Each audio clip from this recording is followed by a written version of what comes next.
What's good, everybody? I appreciate you guys checking in. Obviously, an embarrassing loss. An embarrassing loss to the Broncos. We go into Mile High. We should have made it 9 in a row. We should have made it 9 wins in a row. And then, unfortunately, we got to say it in true Raider fashion, we don't come through. It's embarrassing. There isn't a whole lot you can say except it's just an absolute disappointment from start to finish. Doesn't matter if it's offense, defense, complete embarrassment. But we're going to break this thing down. We're going to bring up the stat lines. We'll take a look at it. Obviously, it doesn't mean much after an embarrassment like that. I'm going to try to bring up the presser. I know that Antonio Pierce just did the presser, but I'm going to bring it up and we're going to listen to it because we got to hear what he has to say after an embarrassing loss like this. But I appreciate everybody coming in. People are rolling through. I appreciate my guys coming through to help me kind of have an instant reaction to this embarrassing game. So my guys, the Severe Raider, I appreciate you rolling through. And Chris over the Protect the Show podcast, I appreciate you guys rolling up. And Chris, I see you reaching, and I'm reaching too. The only way to enjoy Sunday is by having a little something in a cup and not necessarily watching our Raiders. So how you guys feeling? How you guys doing that? I'm all right. Man. I'm all right. I'm not as upset as y'all. Not as upset. I feel you, man. I feel you. Nah, man. What about you, Severe? I'm gonna try to keep it calm, man. I'm try to keep it calm, but yeah, I'm pretty. But you know what? This is to be expected, man. We talked about it before, right? Like the Raiders, they can't deal with expectations. You go into a situation where you think you're going to win, and they cannot handle the weight of, expectations. They haven't been able to do it for a long time, and we saw it against the Panthers, and I should have learned my lesson then. We went to that game expecting to win, and we didn't get it done. I was hoping that after the team meeting and the business decision talk and all that stuff, I was hoping that we would have it together. But it's same old Raiders, man. Same old Raiders. It is same old Raiders. And we're gonna talk about a lot of topics, okay? And some of the main topics is gonna go around, evolve around the drama of last. Hold on, real quick. David, Lauricia. I'm sure I butchered that. Aiden O'Connell effing sucks. I'm trying not to cuss today. This is on Sunday, first Sunday. Go ahead, I'm not cuss. even religious like that, but I'm trying not to cuss today, bro. You saw Aiden O'Connell get in that effing game, didn't you? It took him 3 passes to throw an interception. He damn near threw another one later on. He damn near threw another one even after that. He damn near caused a safety because of his own immobility. Shut the F up with this Aiden O'Connell talk, bro. We don't have a starter on this team. Neither one of them are starters. But don't sit here and tell me Aiden O'Connell is the answer. We watched him play in a situation where he has expected to play. We saw him play. And what did he do? Nothing. So shut up with this Aiden O'Connell talk. Damn. We're on my Aiden O'Connell comments. I'm just going to bring them up. Let's go. We're going to woke Severe up. We be waiting on that. Oh, yeah, that's Red Hat Severe, baby. David, appreciate you waking up Severe for this Sunday evening live. I tell you, but hey, I appreciate everybody rolling through. Everybody's coming to the chat. I'm trying to be a Christian. I'm not. I don't even claim it. So I know, Chris. Cheers to you. It's not going to be a Christian today. You know what I'm saying? Man. But everybody, I appreciate everybody rolling through the chat. You guys are rolling in. Me, you showing up. I appreciate you. I'm gonna roll back through these comments just so I show everybody up. But Emily, I appreciate you coming through. Larry, Fleming, appreciate you rolling up. Ernest, you're coming through. I appreciate you. And then I believe, hey, Chris, this is your girl. Is it Spicy Raider? Yeah, Spicy in the building. Yeah, appreciate you coming through. Cristiano Milano, appreciate you pulling up. Robert Pena, always coming through. I appreciate you rolling through. Frank Perez. Raider Felon, you guys are coming up. The Raider fan, appreciate you coming through. Got to make Severe. I know. Severe's like, I need to take a breather. Severe need a water break real quick after that. Oh, man. Severe going to come back with a drink. He don't even drink. Right? Loco Sick, you coming through, man. I appreciate you. Macho Man pulling up. Tony Galvan. James Bay. Let's go. Fernando Rodriguez coming through. I appreciate you. All eyes on G. You always come through, man. Appreciate you pulling up. Scotty, Whitey Raider 1. Appreciate you coming through. Derek Harris, man. Hey, everybody in the chat, Derek Harris, man. He runs Derek, correct me if I'm wrong, man, but you run a Raider group out of North Carolina, man. So, and he was actually one of my he was my first one of my first winners on my channel, which was cool. So Derek Harris, I appreciate you coming through, man. Let's see. John Leone, appreciate you coming up.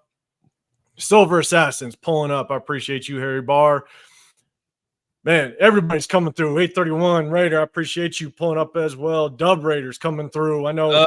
What up, Walter? Yeah, Chris, this is one of your guys, Chance Worthy. I mean, we got a lot of people. Luis Correll, a lot of people loving it. Cool Kev. Severe O'Connor. Severe O'Connor. God damn, I'm gonna take it off. I'm taking that comment off real quick, just in case. Yeah, man. Yeah, Cool Kev know what time it is. You see me tonight, man. Make sure if you see that tie in the door, don't come knocking. So, hey, don't come knocking, I appreciate it.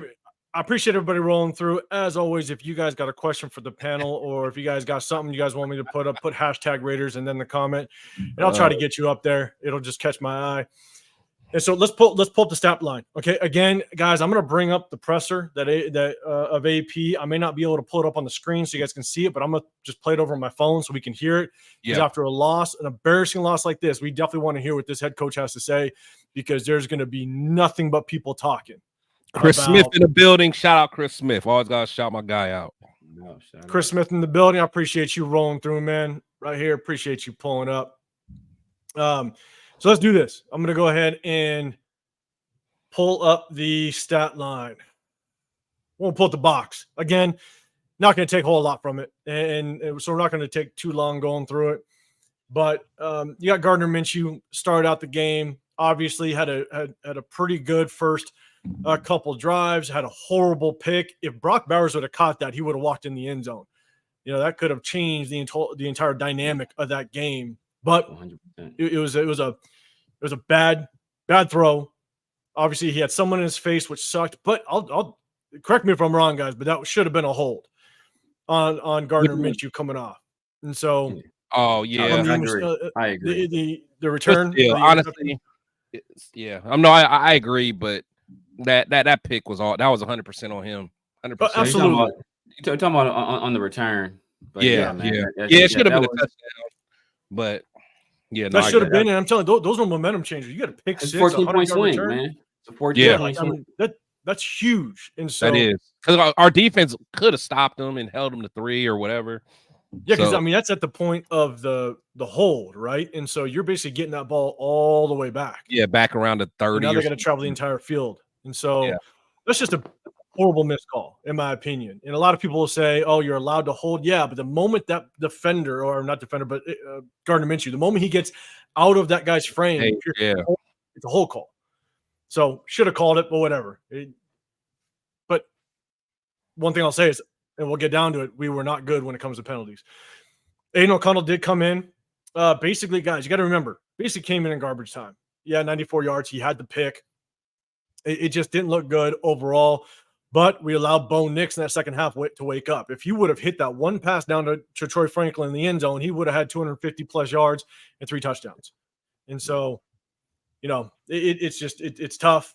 Not good quarterback play on our side. We did get 115 yards total rushing. I think the game plan in the first half was pretty good. What were you guys' thoughts on the game plan as a whole? Obviously, we stalled out a lot in the second half, but what were you guys' thoughts on the offensive game plan as a whole? Severe, I'll throw it to you first.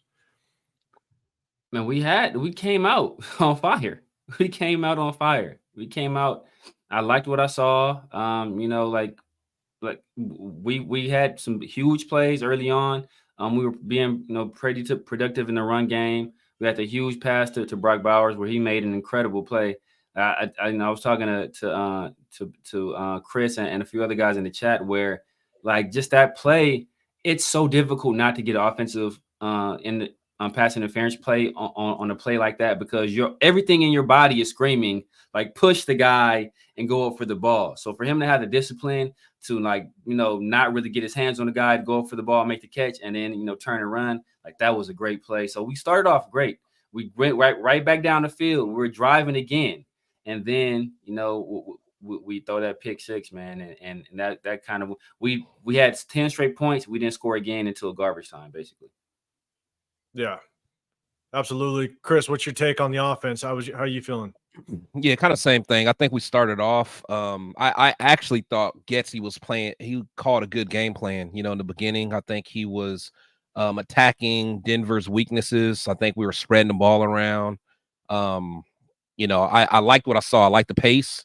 But again, when we were, about to go up possibly 17-3, Gardner, he can't. It was an easy throw. The guy's right there. If you felt that there was any issue of you getting the ball to Brock, you run, live another down. But to float it like that, that hurt. So of course we know there was another play call that was very questionable to me. I forgot what quarter, but when we were 3rd and 5, and we were still on the other side of the field, and we ran the ball. Ran the ball. Yep.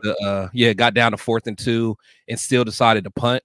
So I don't understand what that 3rd down run was for if it wasn't going to be 4 down territory for you. So just little things like that. But then in the second half, I thought we were going to kind of wake up. We started off slow, kind of with that run, pass, punt early in the second half. So, but at that point, it just got out of hand. That's all there is to it. I'm with you, and guys, if you hit hashtag Raiders, I'll go back to your comment. If I bring it up and I pass it, I'll bring it back up. And we'll talk about Victory Mondays right after this. Okay, so I'll remember to go back. But here's my thing, and that's as I'm taking notes during the game, right? And so in the first half, you're looking at, yes, Minshew threw that pick, bad pick. You cannot. That's 100% on him. He did overthrow Brock Bowers up the left sideline, which was tough. He overthrew him. Yeah. But then you got Jacoby Myers. He drops that ball on 3rd and 8, where you move the chains kind of early in the game. That stalled out. Then you had the pass interference on Jacoby Myers in the first half. And then right after that one, you have the holding call or the false start call on Jackson Powers-Johnson that pinned us all the way inside of our own 10. Yeah, that was there was a lot of things that were going against us in that first half. And so as much as Minshew didn't play well, and I'm not going to say he played good at all, there was also other things that happened in that game. And Chris, to your point, that was 3rd and 5, and you run the ball, and then you punt. You run the ball to possibly go for it on 4th down. Right. If you're going to punt it, no, you run your 3rd and 5 play to get you run the play. Down. Exactly. So that's just poor coaching. I don't know if that was in here. This is my thing, and guys, correct me if I'm wrong. Or if you feel different, but if you're going to go for it on 4th down, that's the head coach's call. That's the head coach going to the offensive coordinator, say, "Hey, you got 2 plays to get it. Call a 3rd down play, knowing we're going to go for it on 4th down." Yeah. And do you think and that's why you run the ball? But do you think AP goes back over to him and said, "Wait, no, just go ahead and punt it"? I mean, because I think that's AP telling Getsy on 3rd and 5, "Hey, we're going to go for it." Yeah, so that's why he ran it. The ball. That's why he ran it. Exactly. Yeah. And now you punt it. To me, that just didn't make much sense.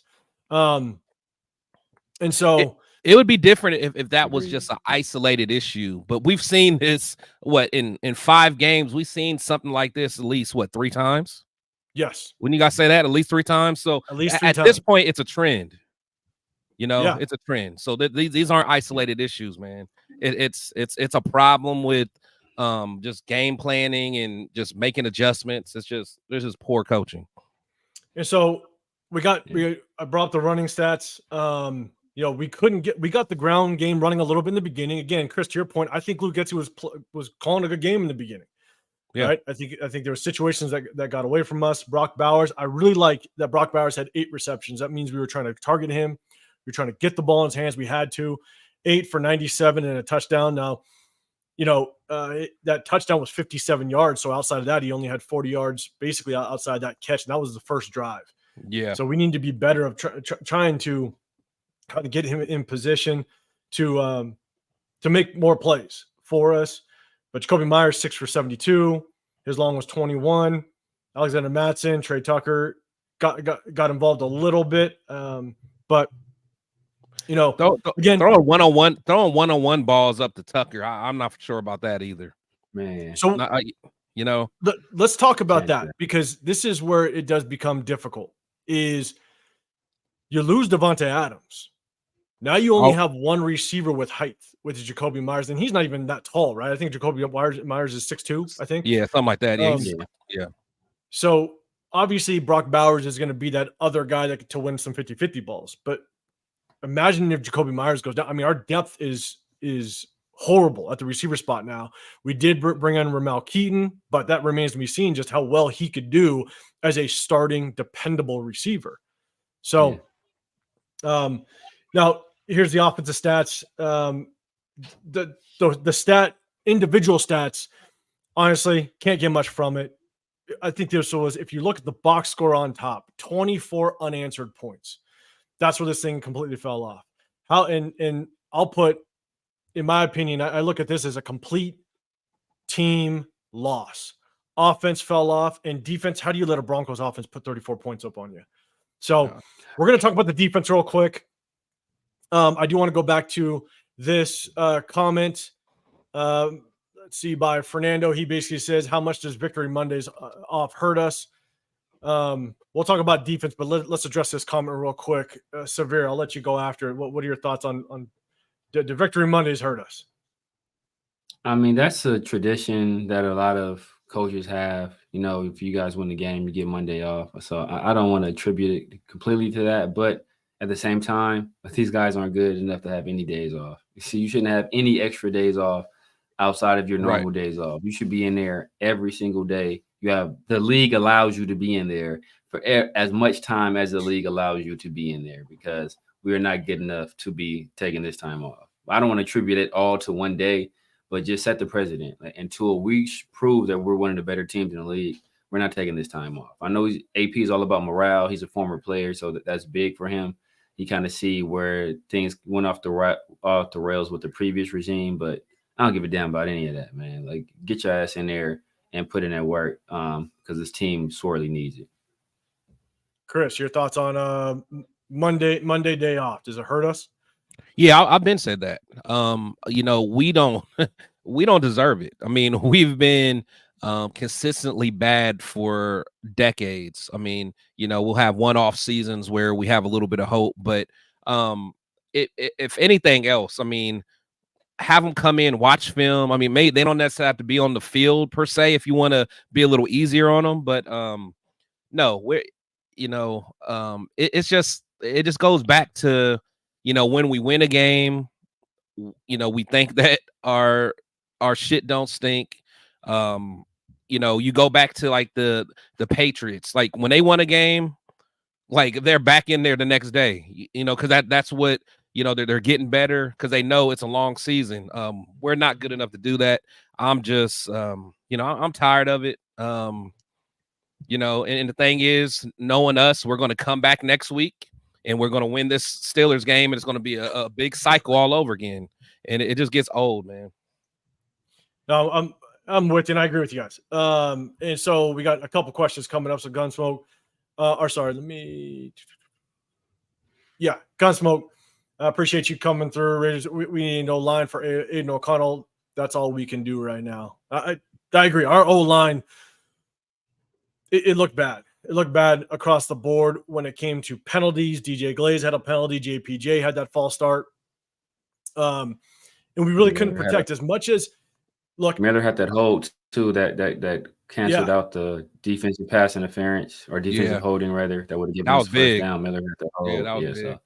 And here's one of my things is that when it comes down to the offensive line, or when it comes to the quarterback, right? There was that one play where Gardner Minshew scrambled around and he got sacked. He took his eyes off downfield, which is a quarterback. You got to keep your eyes downfield. You always got to be looking for that receiver to get open.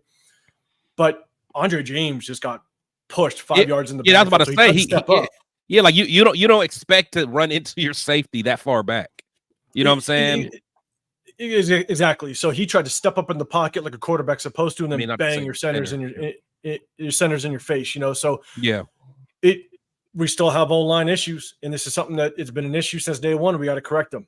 So guys, correct me if I'm wrong on that. No, and you're right. And plus, and the thing is, when Gardner has that little lane, he usually can find it, and he showed that early in the game. He had some key plays where he picked up, the first down using his legs, and I think that's what he wants to do. That's his plan. So like when people think he's just sitting back there getting sacked, like he's literally trying to make a way out of no way. So that's why I don't always get upset when he's trying to kind of figure a way out, because he doesn't trust our line. And why would he? Why would you trust your line when your center is supposed to be your first line of defense, to keep the opposition away, and he's pushed back, 7 yards back into your pocket? It's crazy. I'm with you, and 100% agree. Severe, I want to throw this one at you. Gunsmoke has another one. We had penalties and everything going for us before that INT. We did, but actually, hold on, not this one, Severe. Let me throw this one at you. This is from Larry Fleming. Okay, I believe we're camouflaging our taking process because it's just wrong on multiple levels. Severe, I'll let you give some feedback on that one. I don't believe. Come that. on, Severe, let's get it. What do you call it, Severe? Man. It's strategic substitutions, and I don't believe we're doing that, man. Like last year, I was all for that. At that point, we knew Jimmy G was ass. I didn't believe in Aiden O'Connell at all. Some of y'all was, I don't even want to use the analogy I was going to use, but y'all was on that train. I wasn't on that at all. I was like, hey, we need to get down for a quarterback. I'm all good with that. You sit Max down. I think Max was hurt anyway. I was saying sit Max down. Hey, sit Devontae down.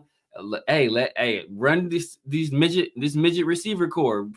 Trey Tucker on one side, DJ Turner on the other side. Throw it up. I'm good with that. Throw 50s all day. Let Brian Hoyer throw 50 jump balls to Trey Tucker. And I'm good with that. I was cool with that last year because I understood that season was done. It was a wrap. I don't get into this thing. Oh, no, bro. Look, I'm gonna see what I have in these young guys, and we already know the season is a wash. It was done. It was lost after, I'm gonna say, the Colts game. After the Colts game, it was a wrap. Basically, we weren't mathematically eliminated, but we were essentially eliminated. So after that, I was good with I'm good. Get the best possible pick you can get at that point. And if we had done that, we might have ended up with Michael Penix or possibly Jaden Daniels. But this year, I don't think we're doing that. And you don't do that to start a season. The only feedback I have on that one is this is what's tough is anybody that wants to throw the word tank out there and you think that's what the coaches are trying to do. You're talking about these coaches, and AP isn't a 15-year, 20-year vet, right? He's still trying to prove himself. And so there's no way in hell Antonio Pierce is going to try to tank a season because I don't think he has a season to tank. In my opinion, I don't think that. I think Tom Telesco has a lot more leverage than we may think. And I mean, if we end up winning 4 games this season, AP's out of there. AP's on that chopping block. You know what I'm saying? Like, I don't think he, because here's the thing is AP doesn't come with head coaching experience. You have nothing to rely or fall back on and be like, okay, exactly. Yes. But he's got all this history where he's had success or he's developed something. No, he's only been in the league for 6 years as an assistant. He's never been a coordinator in the NFL level. And so I don't think in any time this season will AP want to tank. I just don't think so. I could be wrong, but I just don't think so. No. And as a former player, that's not his DNA. And especially because you got Tom Telesco there, who I don't trust further than I can throw him. I'm sure Telesco's in Mark Davis's ear, like Lord Voldemort, trying to get Antonio Pierce up out of there the second he can, because he didn't hire Antonio Pierce. That came attached to the job. So now I'm sure he's in there angling to get his own guy. He said, oh, you know what? If I would have chose my guy, we've been able to, we'd be a lot bit better and he'd be more disciplined and all this stuff. So, and AP is not helping this case either. You out here liking Instagram messages and like that's not helping the case either. So, like AP doesn't have a long leash at all. So he has to win. So let's do this. Chat, let me know, hit hashtag Raiders and let me know your answer to this question. I'll ask you guys honest question. Did anyone really think this team was gonna be good this season? To me, it was obvious they would be a 500 team, and 500 at this point would still be pretty damn good the way that we're looking. But let me know, guys. Let me know. Put hashtag. Let me know. Do you think we are going to be better than a 500 team? Let me know in the comment section down below. Chris, what are your thoughts? Do you think going into this season we were going to be at least a 500 or better team? Yeah. No, I had us around 10 wins. I felt that. I felt. I know Severe was big on. Strategically substitutions last year, but I actually like that we kind of ended the season off a win. It kind of gave, in my mind, I was thinking it was going to give us some momentum to kind of build off of. But I just think that we just make too many mistakes as a team. So I was very confident that we could at least do 10 wins, but I was wrong. At the end of the day, I was wrong. I'm not giving up, but it's just like this team. I mean, we're just so filled with dysfunction all across the board. It's hard to see us becoming a consistent threat anytime soon. Yeah, and Severe, I'm going to throw it to you in a second. But, guys, there's a couple questions I'm going to bring up. So I'm going to come back to it. We're going to talk about Wilkins. We're going to talk about Mayer. It's a good topic to talk about. So we'll come back to it. But, Severe, let me know, did you think going into this we were going to be a 500 team or better? Yeah, man, I had us at around 10 wins, but I said I can see us going, 8 and 9, but I had us around that same 10 win mark, depending on how we got through the early part of the season. But yeah, now those hopes are they are dashed. Yeah, man, like I was hoping that Minshew would. Because generally Minshew starts out hotter. Usually, like he starts out hot, and then his production kind of wanes toward the end of the year. And this year we didn't have that hot start. Our new Aiden kind of wasn't the answer. So that's why I was so big on the quarterback last year. I was extremely high on getting us a quarterback, and I was willing to move heaven and earth to get up for a guy. And obviously Tom Telesco was not willing to move draft picks, let alone heaven and earth to get a quarterback. So that's what puts us in the position that we're in now. Yeah, and here, real quick, I'm going to scroll down because sorry, I'm behind. But shout out to everybody in the chat. The Truth says 6 wins. His stick stepper. I appreciate you coming through. 500 at best. Nick Ramirez, you got 9 wins. Mark says under 5. Yeah, we got quite a bit of people that are kind of saying, hey, basically 500 or less, to be honest. James Bay, not with the QB, never had faith Minshew, 500 at best. And so we got, people are right around. And look, I did a video on my channel when the schedule came out, and I basically said at best we're going to be a 9 win. Or no, so I'm sorry. I thought I felt that we could get to 9 wins at best, could possibly be 11. Yeah, but 9 wins was kind of where I was at, and so we'll kind of see. But everybody's coming through. Big Poppy's basically saying 6 or 7 wins, and so Myra G's coming through. Drinking and smoking. It looks like what she's saying, or dumpster fire. Maybe that's dumpster fire. Yeah, that's what she's saying. So, look, all right. So, I appreciate everybody in the chat. Everybody, remember, if you guys got a question for the panel, I'm gonna try to keep up with the comments. You guys are flying with them. Put that hashtag Raiders. Put that comment, and hopefully it catches my eye, and I'll try to bring it up. But if you guys are new to it, we do this, after almost all games, but we also go live Tuesday evenings at 4:30 Pacific, 7:30 Eastern, to kind of recap the game after we let it sit and process. But at the same time, I'm 805 Raider, Real Talk Raider Nation. That's my channel. I got my guy Severe Raider at his channel, and I got Chris, Protect the Shield podcast. Make sure you guys hit the like button wherever you're at, and go to the channels make sure you subscribe.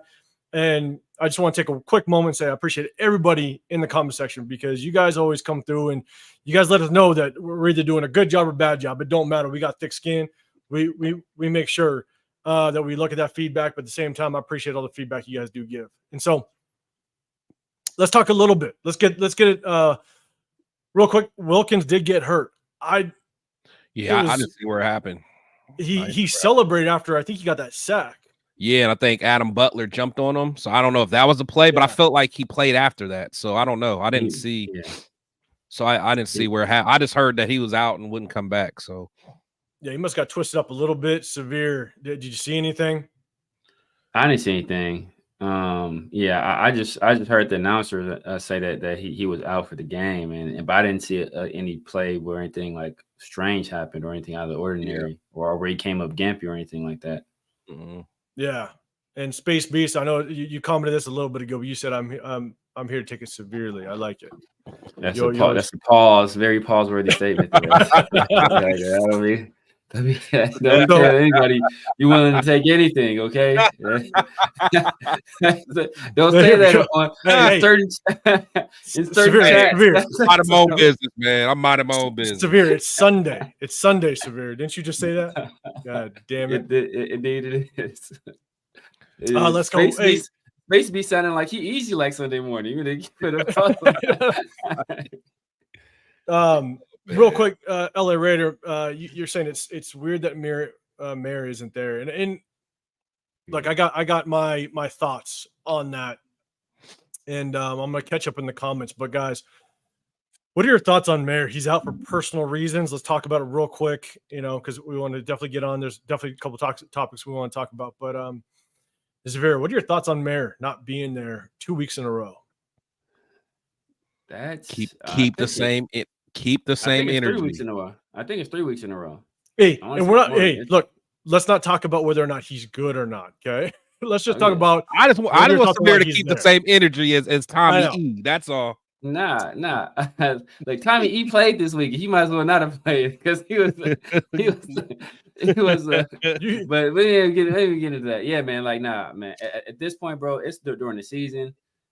I don't know what's going on, but if we don't get some kind of like grand explanation where it's like he got tapped by the CIA to go on a secret covert mission and he couldn't tell him, like it better be something like crazy for him to miss this amount of time and not give anybody any real reason, because man, this is in season. So I got on Tommy Eichenberg for missing like preseason, right? And at this point it's the regular season and we need these weapons, right? We like I don't want to see Shanker out there as part of my skill position group. Like that's not ideal. Cole Fotheringham, man, exactly. I'd rather Cole Fotheringham. We let him go. Me too, honestly. I wasn't mad at seeing Cole Fotheringham potentially make this roster, but I thought he should have made the team. But they like Shanker, so so we need Michael Mayer out there, right? I think even with like the loss of Devontae, that hurts, but the loss of Devontae and Mayer, that hurts big time, because now Brock is seeing a lot of extra attention, and we saw it today. That the one big play he had was it was in man coverage. And he was able to make a great play on a pass. But other than that, like sometimes I saw Patrick Surtain on him. Like you have Patrick Surtain guarding Brock Bowers and putting seatbelts on him because he's the only guy.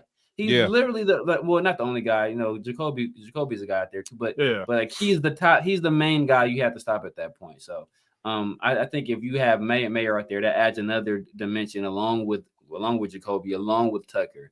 But without him being there, that hurts a offense that's already struggling, and he better have a damn good excuse. If not, bro, if it's on some BS, look, both him and Devontae could be on the same bus up out of here.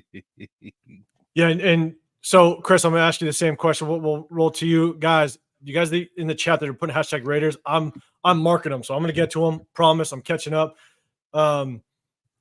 AP might have said in his presser, so maybe it was a hamstring injury. I don't know. I wonder if the presser. I heard it was a foot. Maybe foot. Okay, so I think Spicy's being funny though. I know. I see it after. Like he's being hammy. like, hey. So, Chris, your thoughts on Mayer as it stands right now? So, you know, at the end of the day, you know, I give Mayer a hard time, just because I don't think he's, you know, as good as some other people think. But we need all our weapons. You know, at the end of the day, I don't know what the deal is with them. I want them out there, especially, you know, now that we don't have Devontae. So yeah, we need him. At the end of the day, you know, we were depending on him coming into this year, into the season. He was going to play a big piece into, you know, the 12 personnel that we was going to run.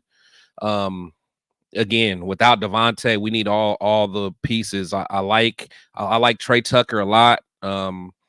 You know, but at the end of the day, we need another big target for whoever our quarterback is to throw to. So it's just tough. So I don't know those circumstances, but I'm kind of like severe. But the only thing that bothers me is I don't know how mentally tough he is, because I remember hearing just the reports. I think he even said it about when things got tough last year, how he didn't even really want to come to practice, or, you know, during the whole McDaniels thing. So I don't know, when people say stuff like that, it sticks in my mind. So, you know, I don't know if it's just one of these things he don't like not getting a whole lot of reps and not getting pause. So I don't know, but he just I don't know. It's just I hope that's not the case, but I don't forget things like that. So the only thing I'll say on that is I don't want to throw anything out there, but and I've seen some people already say it in the comment section, but you know, if you're out for personal reasons, I think someone severe, you might have said it in our last live, that you might have heard that he might have had like a death in the family or what have you. And if that was true, you're back in practice within, you know, 4 days, 5 days. Yeah. You know, and I don't know. I don't know what kind of, I don't know what kind of death it was. It could be tragic, so I'm not going to downplay anything. But you haven't heard anything. And so here's my thing is, you have and I don't want to start a massive conversation on this, you now have a high profile asset potentially to some teams. Is Michael Mayer possibly getting thrown into a trade talk? You package him up, touted as one of the best tight ends coming out of college last year. You package him up. If he goes, and I'm going to throw this out here, if he goes to the Jets need a tight end as well. They got tight end struggles over there as well. You package him up, and now you may get your second and maybe another mid-round. I'm just saying.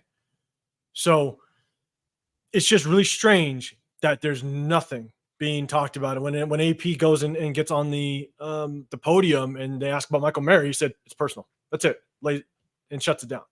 So again, just rumors, or not rumors, but just complete speculation on my part. But it's very strange as to why he's hasn't been around for a total of 3 weeks now.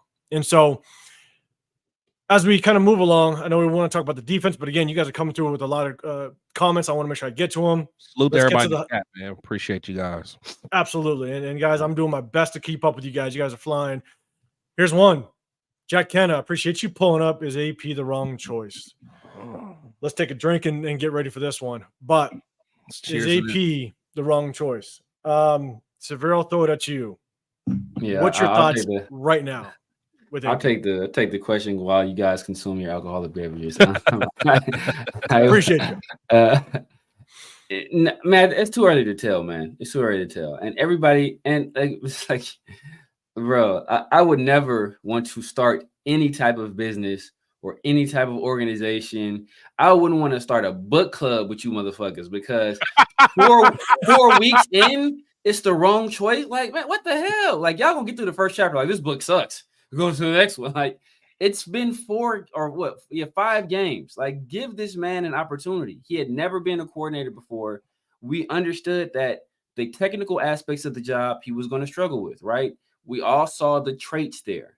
We thought we had the traits, especially in terms of being a leader, to be a good head coach. But we can't scrap this thing 5 games into the project. And that's exactly what Lions fans were trying to do to Dan Campbell.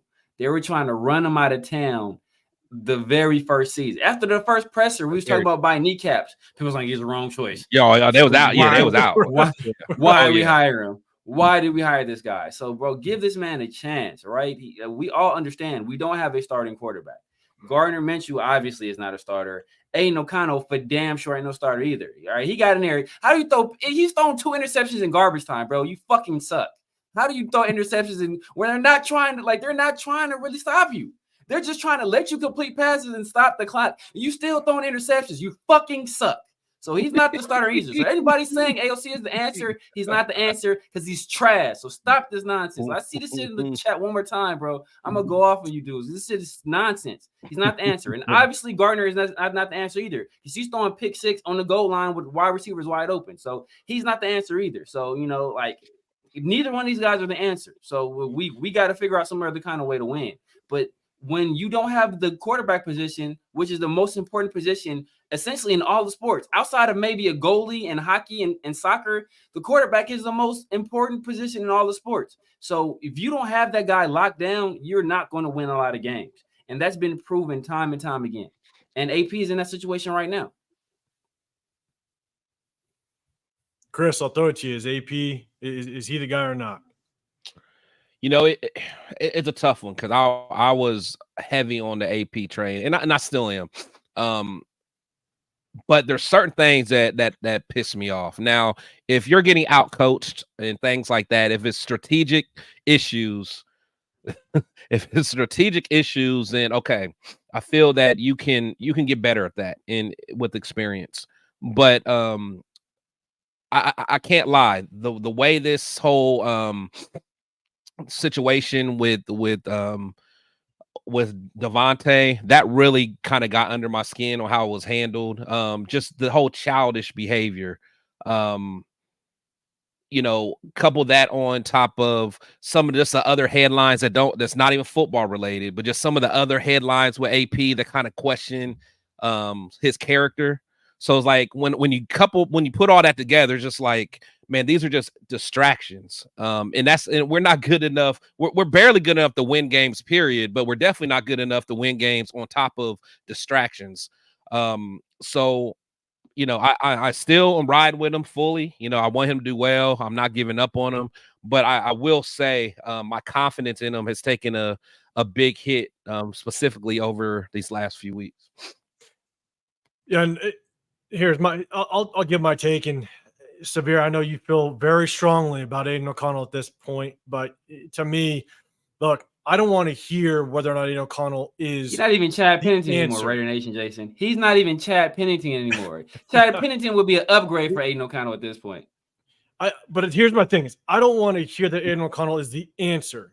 It's okay if you want to see him play, all right? Yeah. And him coming in at garbage time. Look, he's going in. The Broncos they're just trying to get through this game without an injury. It's the same thing that we went through, I think it was like 2 games ago with Carolina, right? He comes in at garbage time. Broncos just want to get out. It remains to be seen whether Aaron O'Connell can be a decent quarterback in this league. So, but is he the answer? We don't know. You got to give him plenty of time to try to figure these things out as a young quarterback, as a rookie. You know, I'm saying he's a rookie because last year was trash for him. It was a horrible situation. Yeah, but for sure. Look, if the decision is to move on from Minshew and go to Aiden O'Connell, okay. And it seems like that's going to be it. I don't know how you go back to Minshew at this point. I think you just can't. And if you do, I mean, you're just throwing a crazy message to the locker room. Yeah. You're just throwing stuff at the wall and see what sticks at that point. Unless Antonio Pierce comes out and says, "Look, we just threw him in because it was garbage time. The game's out of reach. At least he felt in his mind, and so you throw him in." But 805, he can't say that though, because as fans being down by 10 points with against an offense that's been struggling, I don't want to hear that. I don't want to hear that that's garbage time. You know what I'm saying? Were we down by 10 at that point? Yeah, we're only down by 10. Were we down by 10? Yeah. I thought we were down by 14. I thought it was like 24. No, wasn't it? It was still 20-10. But he threw an interception. I guess so. You're right. Yeah, my bad. So I'm like, I'm with you. It's tough because at this point right now, you put in O'Connell in, and with all the talks and everything, you don't want to be motivated just by talks. But I don't know how you go back to Gardner Minshew at this point. You see what Aiden O'Connell has, and so we'll see. We'll see what he has. And now, which sucks, is if we go 100% with Aiden O'Connell, guess what? You got to give Aiden O'Connell 2, possibly 3 games to really start rolling with this offense. Give him a chance. So we just are in a very horrible quarterback situation at this point. I think we all can agree that the quarterback situation at this point is a tough one. And so let's talk about it. Tough is an understatement. Yeah, right. And I do want to see kind of what the chat's saying. Some of you guys are, I think Raider fan, he's saying 17 points. Maybe we were up by 17 at that time. We're down by 17. Or down by 17. I don't think so. I thought it was 10. I'm almost sure it was 10 still. Well, I'm looking at the box score a little bit. But either way, let's talk about one hot topic that basically took us overall last week, right? What's your guys' thoughts as it stands right now? Everybody said, Devontae Adams, you want out? Get the hell out. We're done with you. Doesn't matter. Yeah. Just correct the record. We were down by 10. He got pulled. The Broncos went out there at a 5-play drive, got punted. Then Aiden O'Connell went out there immediately, went 3 and out, and then we punted. And then the next drive, the Broncos scored a touchdown. And then the very next play that Aiden O'Connell got on offense, he threw a pick. So then we went down. So we went from being down. So in 2 drives, we went from being down 10 points to being down. What's that? 16 points, partly because of Aiden O'Connell. So yeah, that's your savior. This is your king. So let's do this. Let's talk about Devontae Adams, because obviously that was the hot topic last week, and let's kind of talk about this real quick, because not everybody, there was a lot of people that were saying basically like, yeah, you want out, get the hell out. Don't let the door hit you in the ass when you on your way out. But here's the thing. Look at where we're at. Chat, let me know. At this point right now, can you blame them? Can you blame them for being upset where we are at as a Raider organization and the quarterback situation? Can you blame him at this point? And he's only got a couple of years left. He's only got a couple solid years left. Can you blame him? Chris, I'll throw it at you to kind of give your feedback on that. Yeah, like I've always said, man, players' loyalty is always conditional. You know, people have this thought that you're just born to be a Raider. You're just going to always be a Raider no matter what. It's in your blood, blah, blah, blah. That is just not the case. Max Crosby literally told everyone that, hey, if we don't pick the coach that I want us to pick, I'm going to look at other options, meaning he's okay with leaving the Raiders organization. And again, everyone's telling me the Raiders is in his blood, but even he looks at it as conditional. I think all players are like that. I understand why Tay feels the way he feels. You know, he's at the end of his career. I mean, he's looking around all this dysfunction. Now, I wish that everything didn't play out. Many people think that I don't blame Tay for any of it. You know, he has his part of it as well. But, you know, I understand why he feels like that. And I also understand why free agents don't want to come to the Raiders unless you overpay them. Like, I understand it. At some point, we have to be real and objective. Our organization is dysfunctional. That's all there is to it. I know we love it. It's just like they're our baby and our baby's ugly, but we don't want to admit that our baby's ugly and snaggletooth because it's our baby, but our baby's ugly. That's all there is to it. And so, you know, it is ugly. It is, man. That's what it is. I'm with you real quick.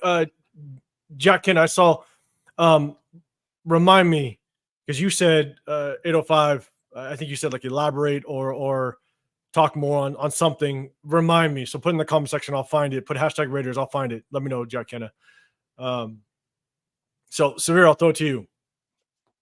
What's your take on DA as it stands right now? Given the fact that we just shit the bed, 2 hours ago.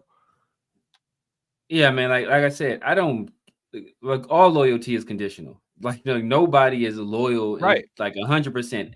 All loyalty is conditional. Right. But at the end of the day, Like, don't piss on my leg and tell me it's raining. Don't, when people are asking you, do you want to be out of here? Do you want to leave? The You severisms. I love it. He loves that one. You get upset. You get upset when people ask you, do you want to get out of here? You get mad. You think the question, you're upset that they would even have the nerve to ask you the question when the entire time you've been making moves or putting out feelers, and it's clear as day, bro. It's clear as day. Like, even Aaron Rodgers slipped up. He gave the game away when he said, "I can't wait to play with Devontae Adams again." Like, that's not a normal slip up. I've talked to Devontae. Devontae has expressed to me that he wants to play with me. I can't wait to play with him again. Oops, my bad. I wasn't supposed to. Maybe he was trying to get him to the Raiders, bro. Maybe he was trying to get him to the Raiders. Calm down. You know damn well we about to look. And so that's what's crazy. And what tells me a lot about Devontae is that, so Devontae comes here, right? He comes here partially for Carr. The big reason why he left Green Bay is because Green Bay was disloyal to him in quote unquote, right? Because they didn't give him the money he wanted at the start of that season. They let the season play out.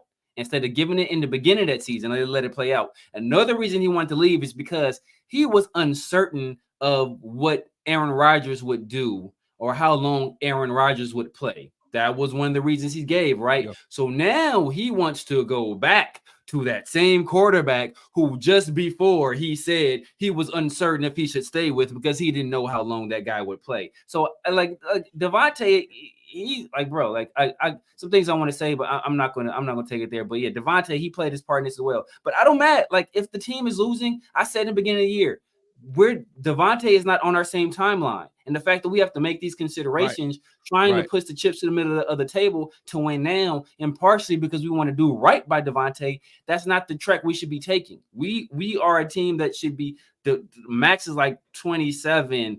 Colton Miller's like 28, 29. Jacoby's like 28, 29. Like, all of these, Brock Bowers is 21, right? All, like, Michael Mayer's like 23, 24. Like, all of these other guys are young. So we should be thinking, hey, you know what? In one, or like after this season or the next season after that, we'll be serious contenders. But instead of doing that, we're making moves to try to compete now because we want to appease Devontae. F that. Get him up out of here. If Mayer not happy, get his ass up out of here too. And then we start really building for something that's going to last, not this quick sugar high to, you know, inject some winning into the team this year to keep Devontae happy. Like, F all that. So I will say, but I truly thought that we were closer than what we apparently are. Like, I honestly, because for one, I thought our defense would continue to progress, more continuity. So I thought on that side of the ball, we were even going to be stronger.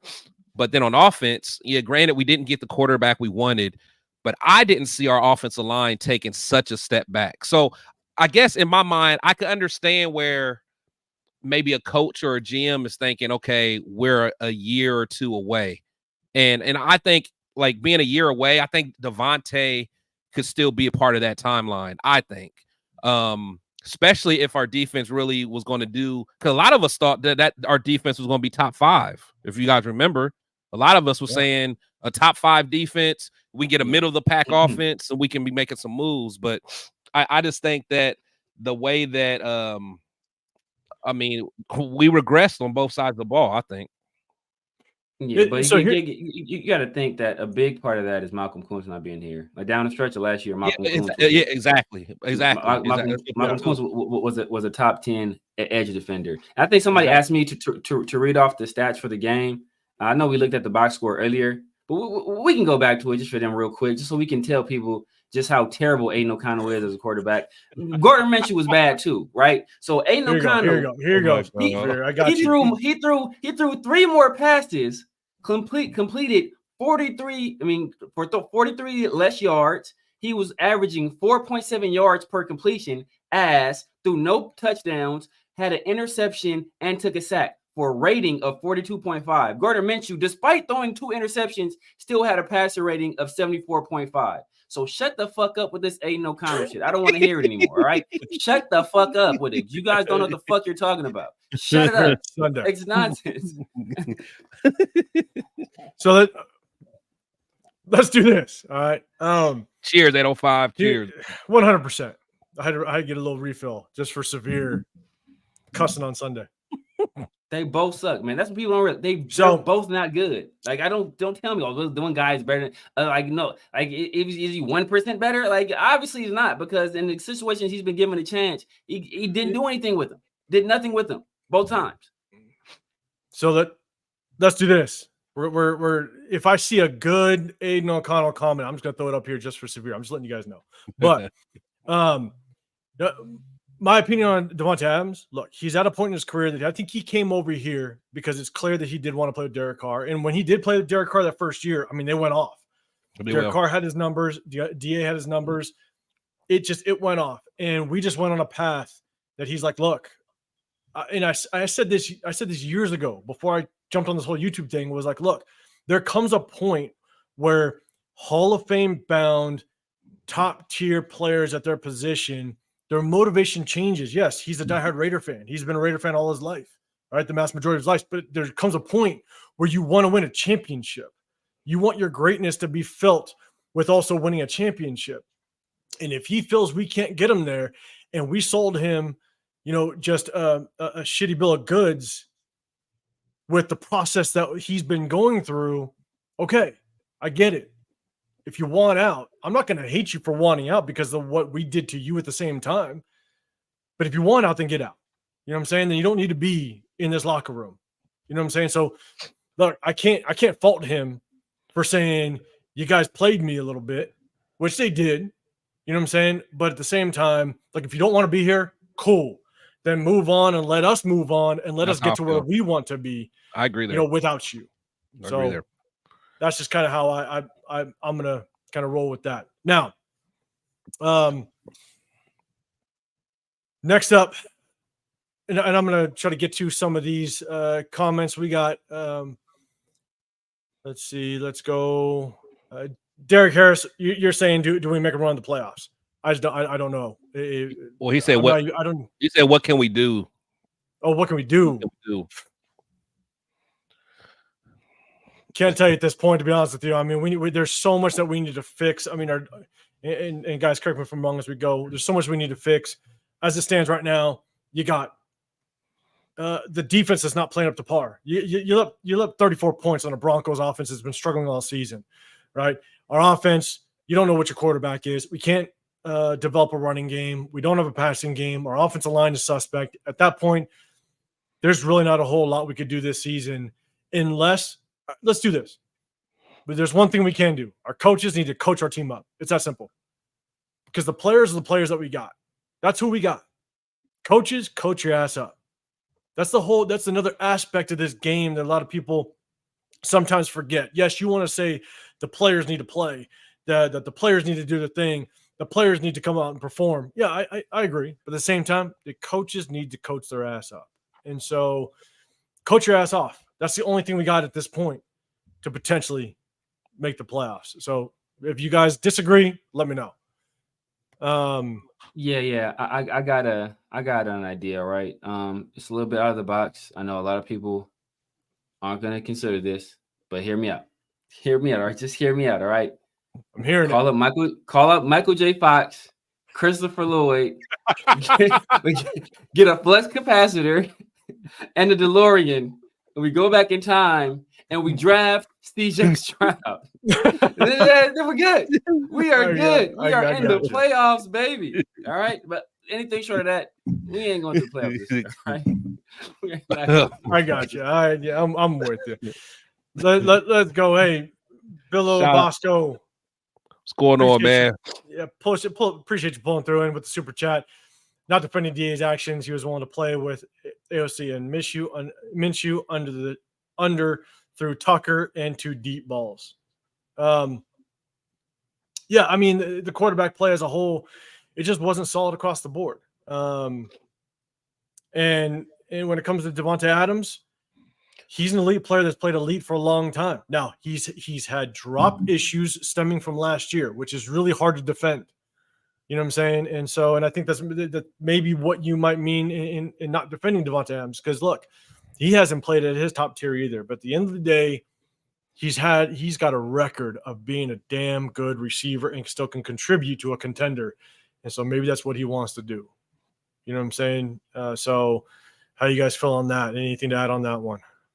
Yeah, no, I agree. I think, yeah, it's like I hate how our fan base just turns on people. And again, I'm never going to say DA handled everything right. But my thing is, if the issue was he didn't block all the time, I mean, my thing is that's a conversation you have, as a coach.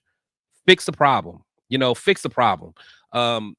We can go back in history. I mean, sometimes you have. I mean, I know it doesn't sound good, but sometimes you still have to treat your stars differently.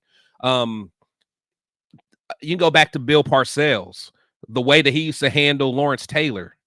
You know what I'm saying? Like little stuff like that. Like like it's not necessarily best for morale, but you treat them a little differently. I mean, even though they said that Bill Belichick was hard on Brady, but still Brady was able to get away with stuff that some other people wouldn't get away with. If it was something as simple as like you're not blocking all the time, and me personally, I didn't see it as like an issue of him not blocking all the time. Maybe there's some plays here or there, whatever. But I don't know, man. It's just I really feel that the whole DA thing was just tough to swallow as a team, man. And he did want to. I truly think he wanted to make it work, but when he looked around and just saw this dysfunction, you're right, Severe. He probably was looking at, hey, I might need to get up out of here because I'm wasting time. None of us just know when it happened, so we'll see. I mean, like, I'm okay with treating your stars a little bit differently. Like everybody knows that, right? Anybody Yeah. that's in any kind of management position knows you manage. Hey, if you got somebody that's a producer, you treat them a little better. They can be late once or twice, right? Right. You ain't gonna get that right up. You feel me? Right. I think somebody talked about it before. LT, right? Like, what happens in like if you're in a meeting and you fall asleep? It's like Bill Parcells will cut you. It's like, what happens if LT falls asleep? He's like, you wake his ass up. That's just how it goes. But right? The problem with that is that Devontae was clearly becoming a cancer in the locker room, right? And there are a few guys that are maybe clicked up with them, but you can see and the comments that are being made out here. As soon as the Devontae news went public, Max is out there. I'm finna play this week. Then you hear when Robert Spillane, especially since that there was rumors that he was actually requesting a trade weeks ago. Yes, which is crazy. If that's true, that is crazy. So my bad. Go on. Yeah. So like you heard Spillane. I think he went on a podcast. He had some comments that are basically saying like, we don't care about Devontae. We're not worried about that. Basically we focus on the people that are here every day that want to work hard with this team that we have now.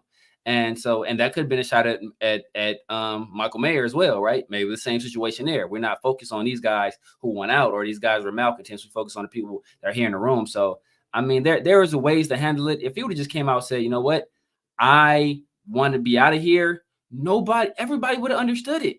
If you would have said, no, this team is not built to win now. I came here to play with Derek. I thought we could win now. Even after they got rid of Derek, if they had a plan in place to bring in a quarterback, I would have been okay with that. But the fact that they have shown that they have that inability, I have a finite amount of time left in my career. I cannot, waste it away while they try to figure out the direction they're going in.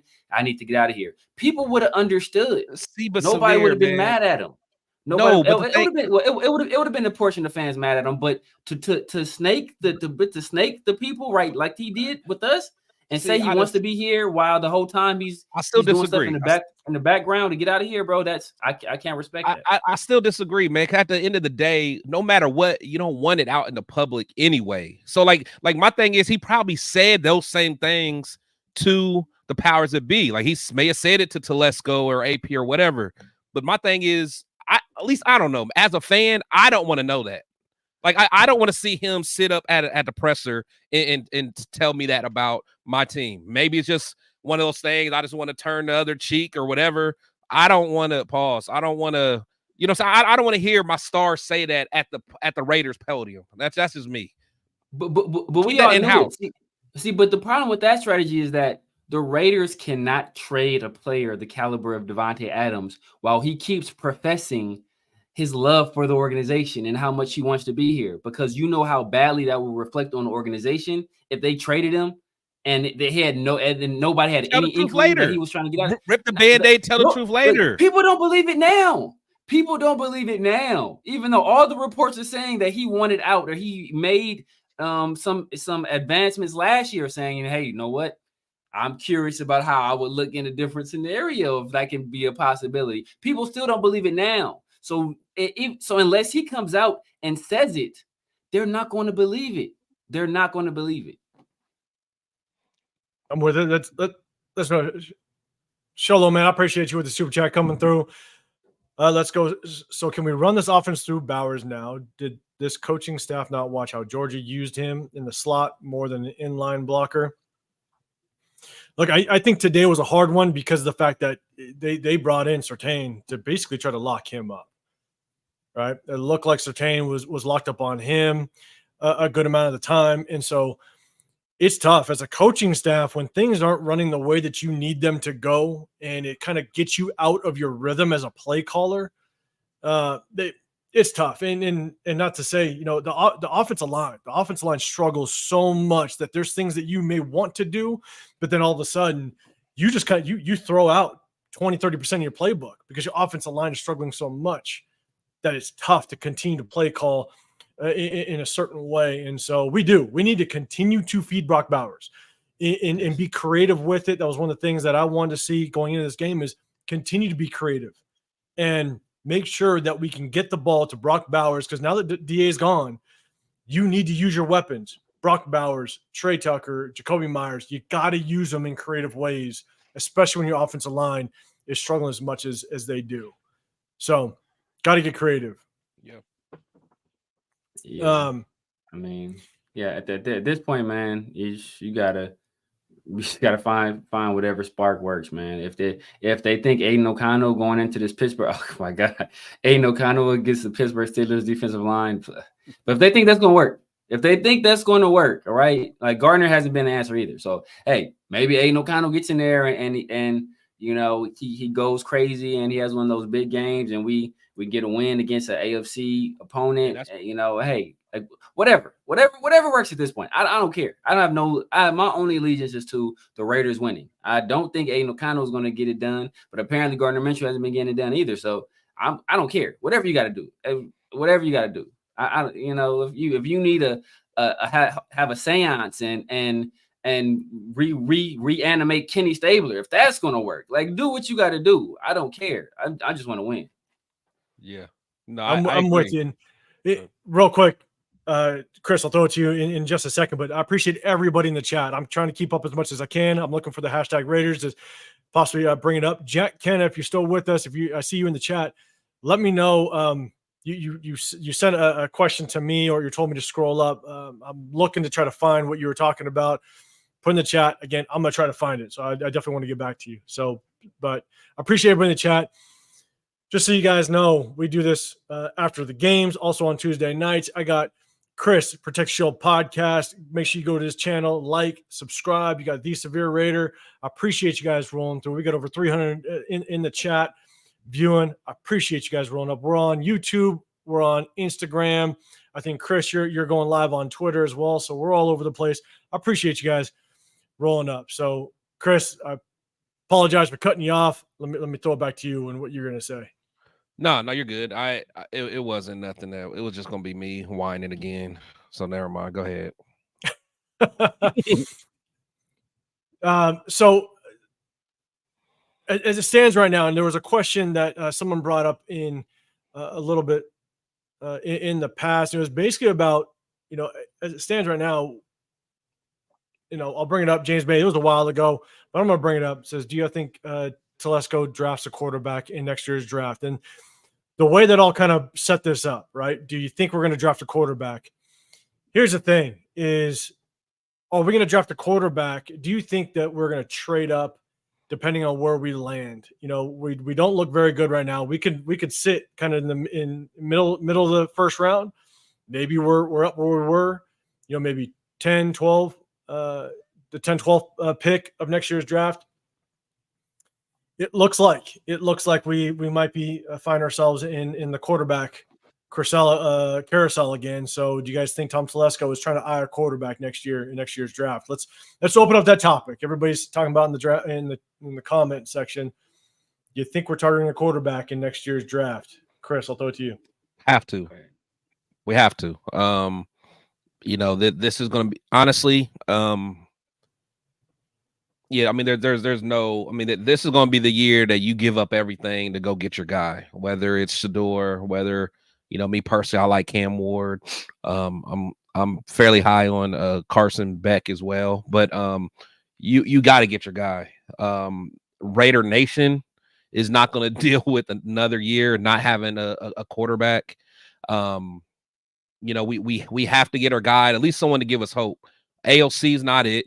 At the end of the day, he was not supposed to even be in this position. We drafted him to be a backup and maybe, bring him along and develop him slowly. That's just his skill set. He's not ready to be an NFL starter yet, but we got to go get a guy with a high ceiling and a guy that can make a difference in our organization, similar to what Stroud did last year and what Jaden's doing this year.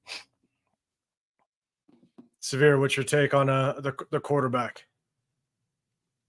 Yeah, man. Like as you said, we might not even be in position to have to trade up for a quarterback. We might just be right in the thick of things. So, Tom Telesco is not a guy that's known to trade up. I think the one time he traded up in his career, I think he traded up 2 spots to draft Melvin Gordon, which was, like that was a very, very mixed pick. But I think I said before the season when this quarterback competition was going on, the most ideal scenario for the situation would be for Aiden O'Connell to win the job and be an average NFL starter because he's younger than Gardner Minshew, he's cheaper than Gardner Minshew. We have team control over him for the next 2 years. So that would have been the ideal situation. And that way, the quarterback position is addressed. We don't have to worry about it in the future. But if for as bad as everybody says Gardner Minshew is, Aiden O'Connell couldn't beat him out in the competition that he had a head start in.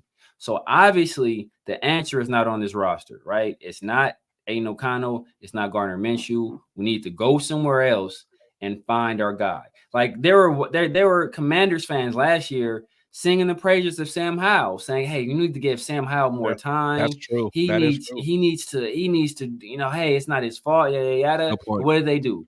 They traded him and they got their guy, and now that young guy is in the thick of the MVP race. And some people would say he's leading the MVP race, and the Commanders are on a record-setting pace in terms of their offense. So don't settle for these half measures. If you want an elite guy with an elite talent, which is we understand that Aiden O'Connell is not elite and does not have any elite skill set, go out and get a guy with that kind of elite talent and really start building from there. I'm with you on that. And Black Sales Sports Talk, I appreciate you for the super chat. Says Tay already put in the public eye on the receiver Netflix series. Forget him and anyone else that don't want to be here. Injuries word of the day. Now, the only thing I'll address here, because we just talked about it, but here's the thing. I don't even know if that hamstring is real. I mean, I know they're talking about that he's got to get cleared by doctors and stuff, but here's the thing, right? If you're going to, I don't know, I guess I'm talking, if you're going to fake an injury, a hamstring is a damn good one because you can't determine when it happened, where it happened, when you're going to recover.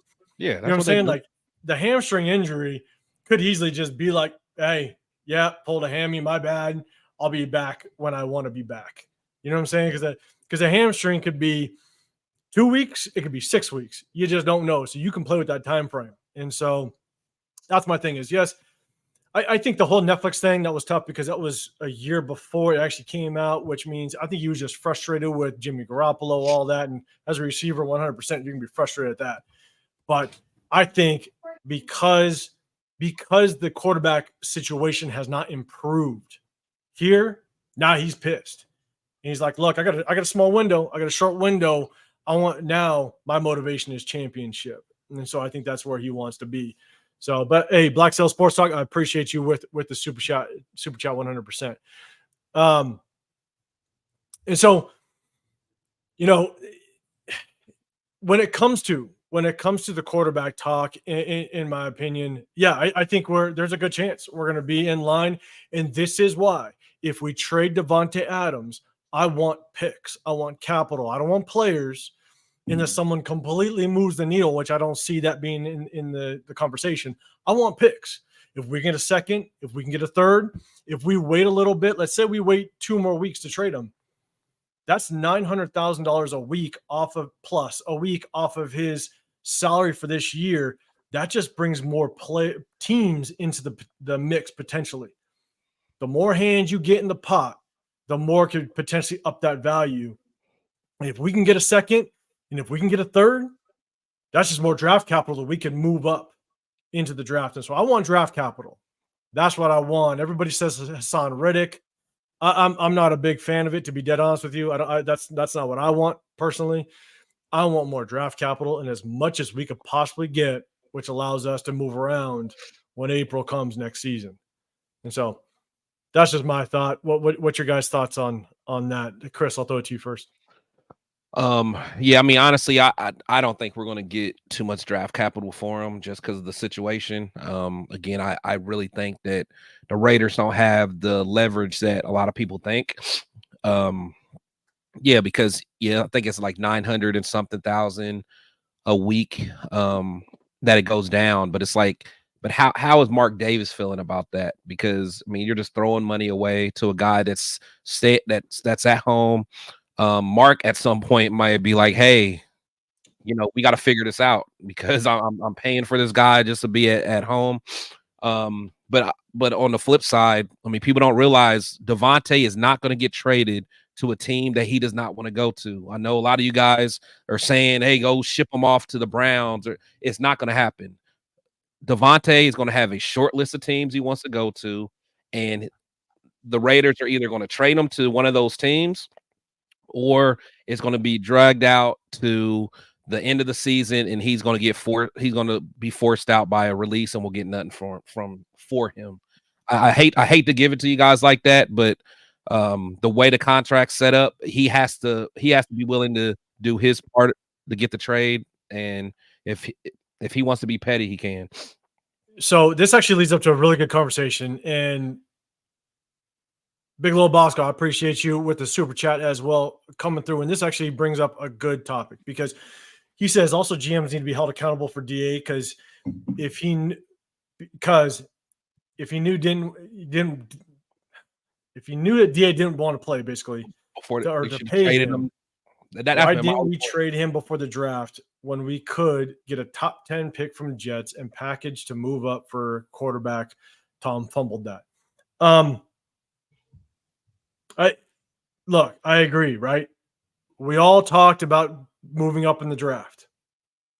We all had to talk about the Jets could have been the top premier trade partner to move up in the draft.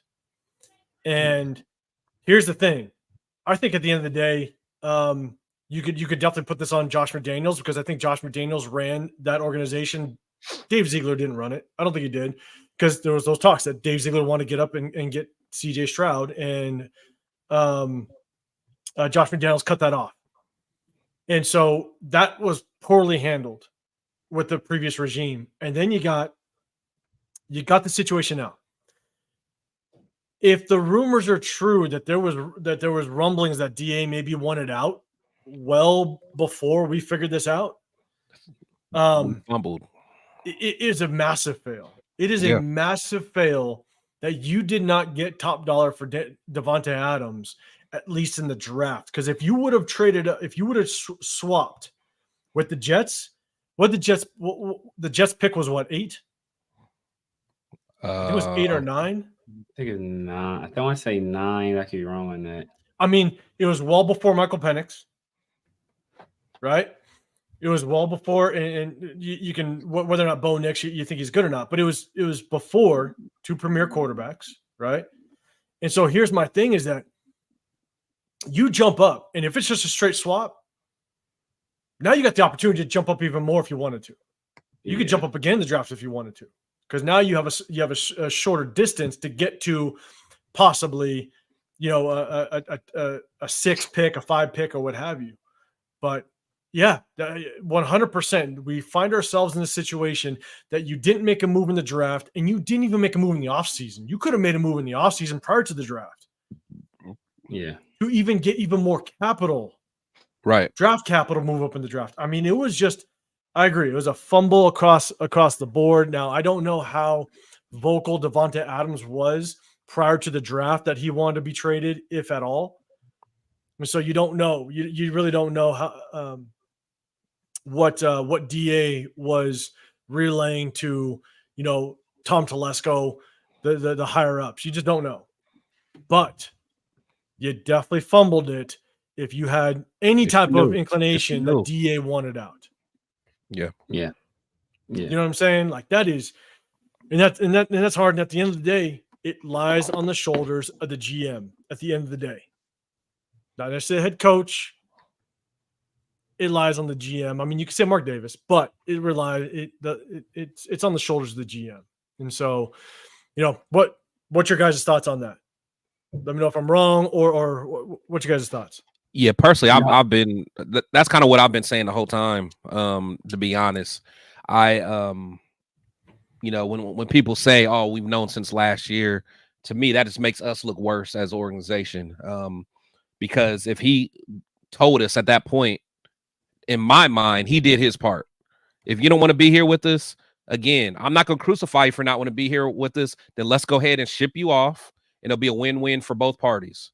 But the fact that we knew about it and didn't take advantage, especially when there were some quarterbacks in here that we know that our coach wanted, and I'm not sure if we could have got to when Jaden go 3 or 2. 2. I can't remember. He went 2. 2. So yeah, we may have not had a chance to go get Jaden, but we could at least got down there to where we had a striking chance of getting, a quarterback that we wanted. Maybe if it wasn't Jaden, maybe one of those other guys, but no, we really dropped the bag if we knew last year. So that's always been my biggest point. I'm with you. Severe, what's your feedback on that? Yeah, man, I've always said you're either all in or you're all out. So the second he got to questioning whether or not he wanted to be here or started to say, like, you know what, I may have a desire to play elsewhere, get him out of here. Get him out of here. At that time, Aaron Rodgers had, he was at the peak of his powers in New York because this season hadn't started yet.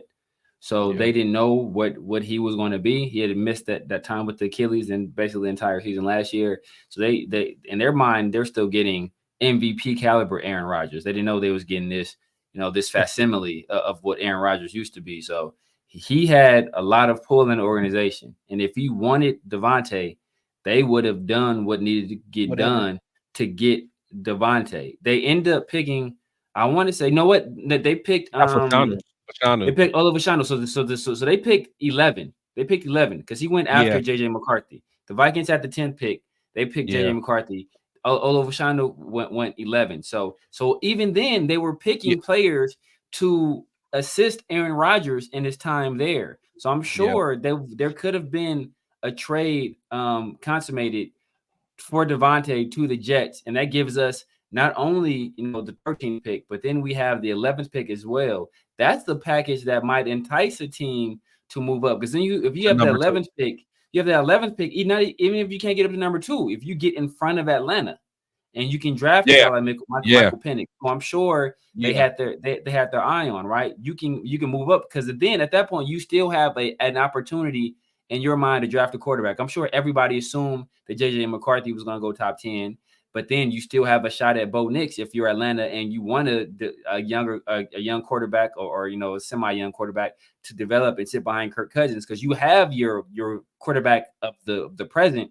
They were looking for a quarterback of the future, and if you have eyes on Kirk Cousins still being your starter, you can draft a Bo Nix and sit him down and let that guy be the guy that takes over once Kirk Cousins walks away. That in that situation, the Raiders get what they want, the Jets get what they want, and Atlanta still gets their guy of the future.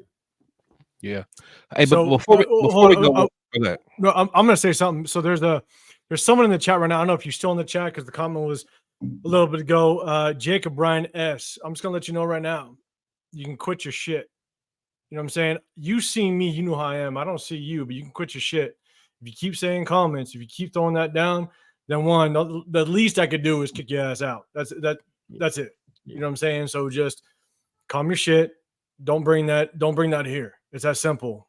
And don't act like anybody's hiding and stuff like that. You can see me. You know what I'm saying? So quit your shit. All right. So let's get into, and we kind of talked about it a little bit, but let's talk about it. I want to talk about the concerns of the defense. Okay. Because we just let up 34 points on the Broncos offense that's been struggling all day, all season. And this team was supposed to be on the backs of our defense. And I'll tell you right now, Chris, I'm going to give a big shout out to you in just a second. But before I do, big shout out to everybody in the chat. Everybody in the chat except for that Jacob Bryan guy. He can get the hell out. Shout out to everybody in the chat. I'm 805 Raider, Real Talk Raider Nation. I appreciate you guys coming through. Make sure you hit that like button, subscribe. I got The Severe Raider. Go to his channel. Make sure you hit that subscribe button. We got almost 400 in the chat. Got Chris, Protect the Shield podcast. We do this after games. We also do it every Tuesday, 4:30 Pacific and 7:30 Eastern. So I appreciate you guys running through. And if you guys got something for the panel, hit in your comment, hit hashtag Raiders. I'm going to try to get to it. You guys fly. If you can imagine, with almost 400 people in the chat, you guys fly with those comments. So I'm trying to keep up.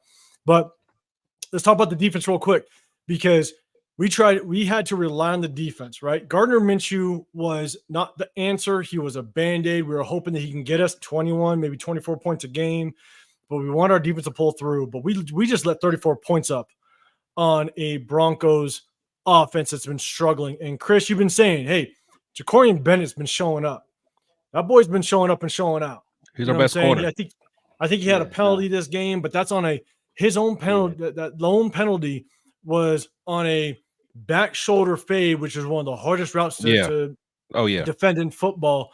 But what are your guys' thoughts on the defense as it stands right now? Because I'll tell you right now, yes, Malcolm Kuntz went down, which is tough. Marcus Epps went down.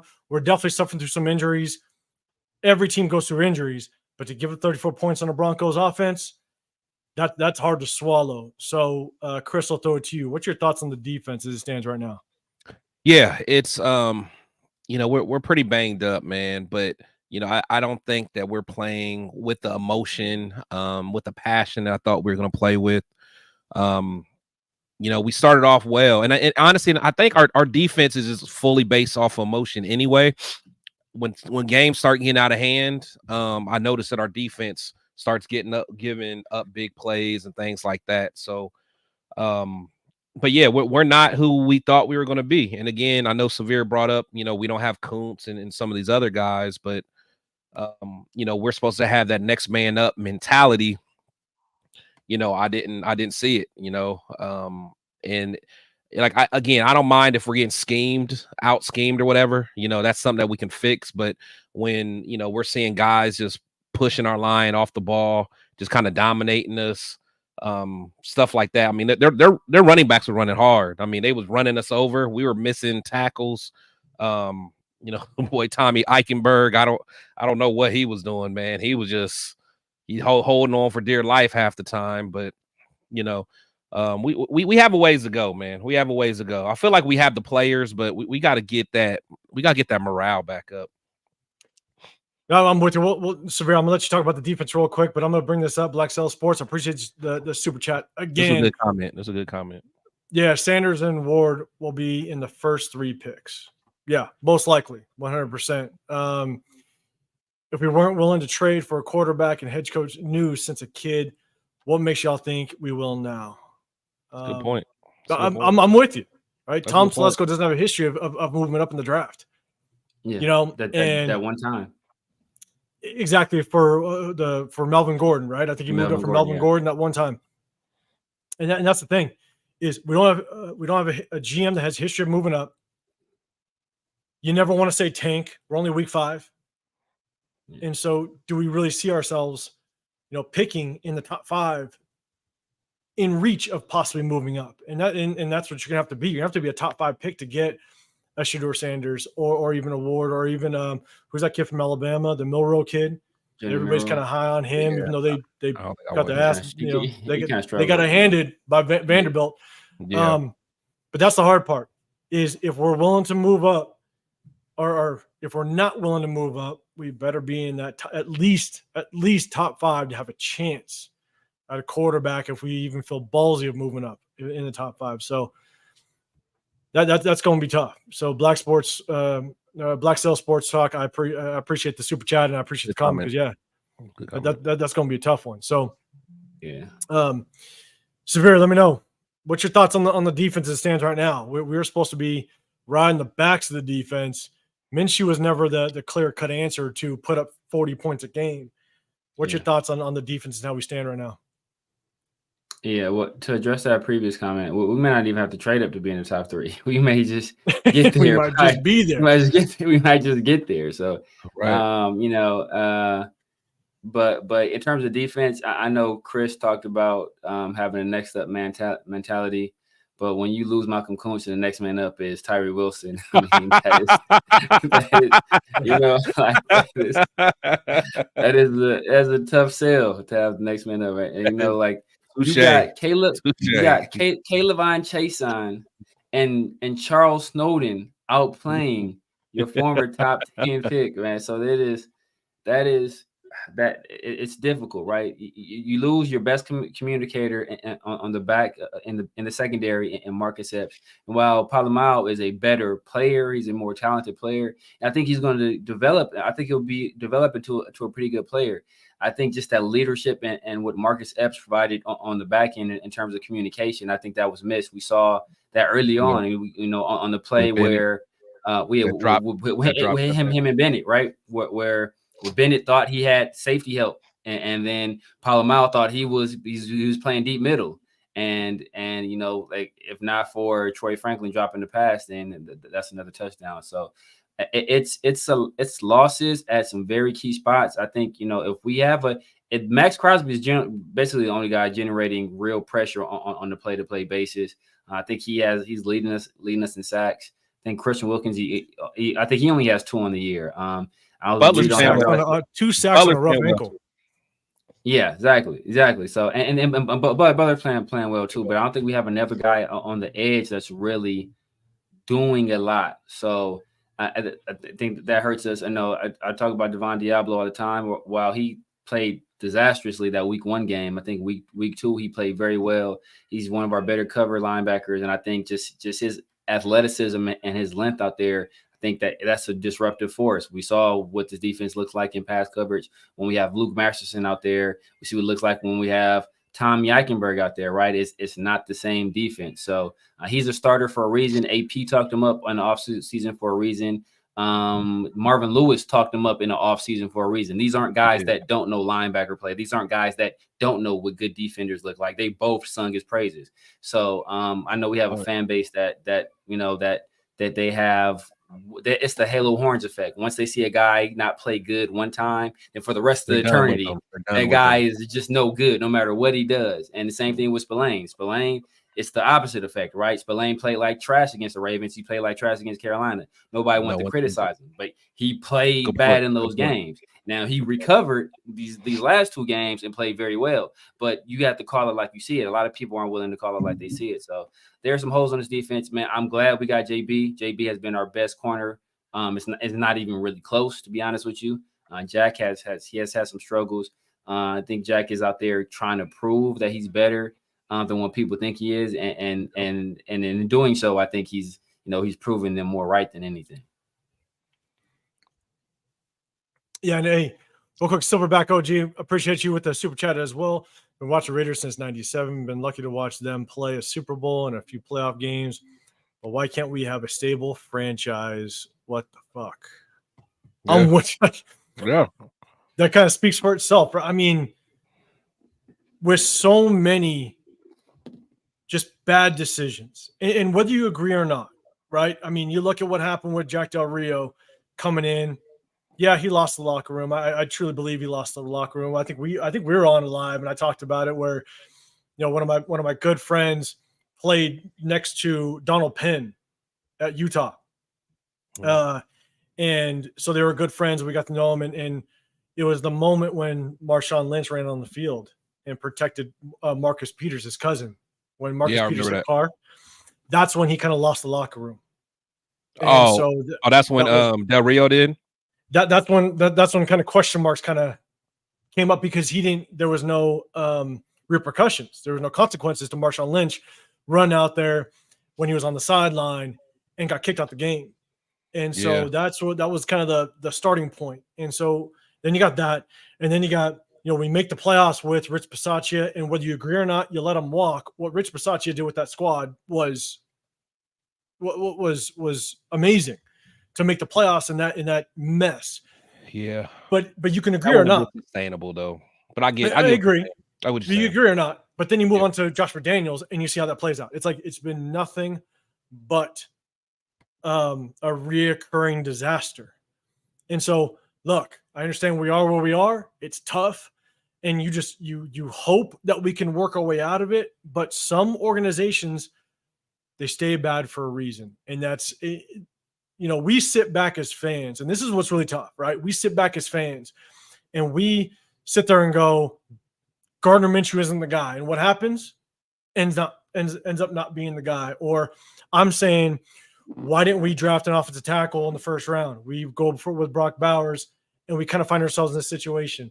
Or, there's so many things that happen that us fans see is the issue, and it evolves to be the issue, which sucks. And Chris, when we were together, we were talking about it. We were actually at the sports book. We're talking about it. It's like, what really sucks is you look at the Bears, and the Bears, if you don't pick Caleb Williams as the overall consensus kind of number one, that's a $1 billion issue, like choice that you have to make, because that money is on your shoulders as the GM. You have an organization on your shoulders. Like, we can sit there as fans, kind of sitting comfortable in our chair being like, yeah, no, you don't take him. He's going to be a bust, blah, blah, blah. But you're a GM with a $1 billion organization sitting on your shoulders. And so now some can say it's on your shoulders. You're making the big bucks in order to actually make that decision and make the right decision. But unfortunately, some organizations just don't make the right decision, and it just sucks. We just don't. Like, how do you get out of it? So what's your guys' thoughts on that? Go ahead, Chris. I hear you. No, go ahead. Sorry. I just think this team has not been built correctly. And this started before this regime got here. It started before the McDaniels regime got here. It really started, and was intensified by what Gruden and Mayock did. And those draft picks, even though they did bring us Max Crosby, right? And I'm eternally grateful for him as a player, but they whiffed on so many guys. 5 first-round draft picks in 2 years. Right? Look at Gruden's years on just whiffing. 5 first-round draft picks in 2 years. Yes. Yeah. So like, I ideally how it goes, right? You expect a first-round pick to be a potential all-pro, all-star caliber player. You expect a second-round pick to be, an above average to very good NFL player, and you want your third-round pick to be at least a league average NFL starter, right? Your third and your fourth round picks. We whiffed miserably in those early rounds. We should like Jonathan Abram. Like, what were they thinking? Like, none of them are still on the team, right? None of them 5. None of them. The last one was Josh, right? And that was the only Damon one. Arnett. Damon Arnett was that is by far people say what they want about Alex Leatherwood. Damon Arnett was by far, because at least Alex Leatherwood, I thought he was a second, third round pick, right? Damon Arnett was like a 6th, 5th round pick caliber player, and he was already like 24 years old as a rookie. Like, why are you drafting this guy? And he was already a troublemaker.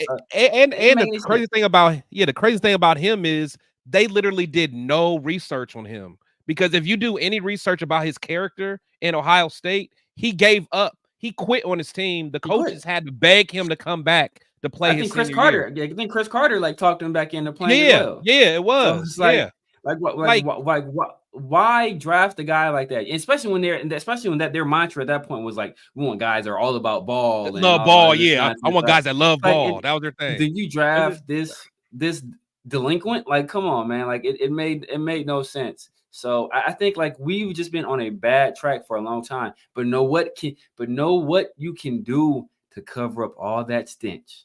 Oh, you know what can make all of that stench go away? It's severe. Oh, if you draft a guy like CJ Stroud or Jay Daniels, oh, that stench. That's like potpourri in your locker room, right? The Texans were by far the dysfunctional franchise, the worst franchise in the league. CJ Stroud comes, they're a playoff team, one of the better teams in the AFC, right?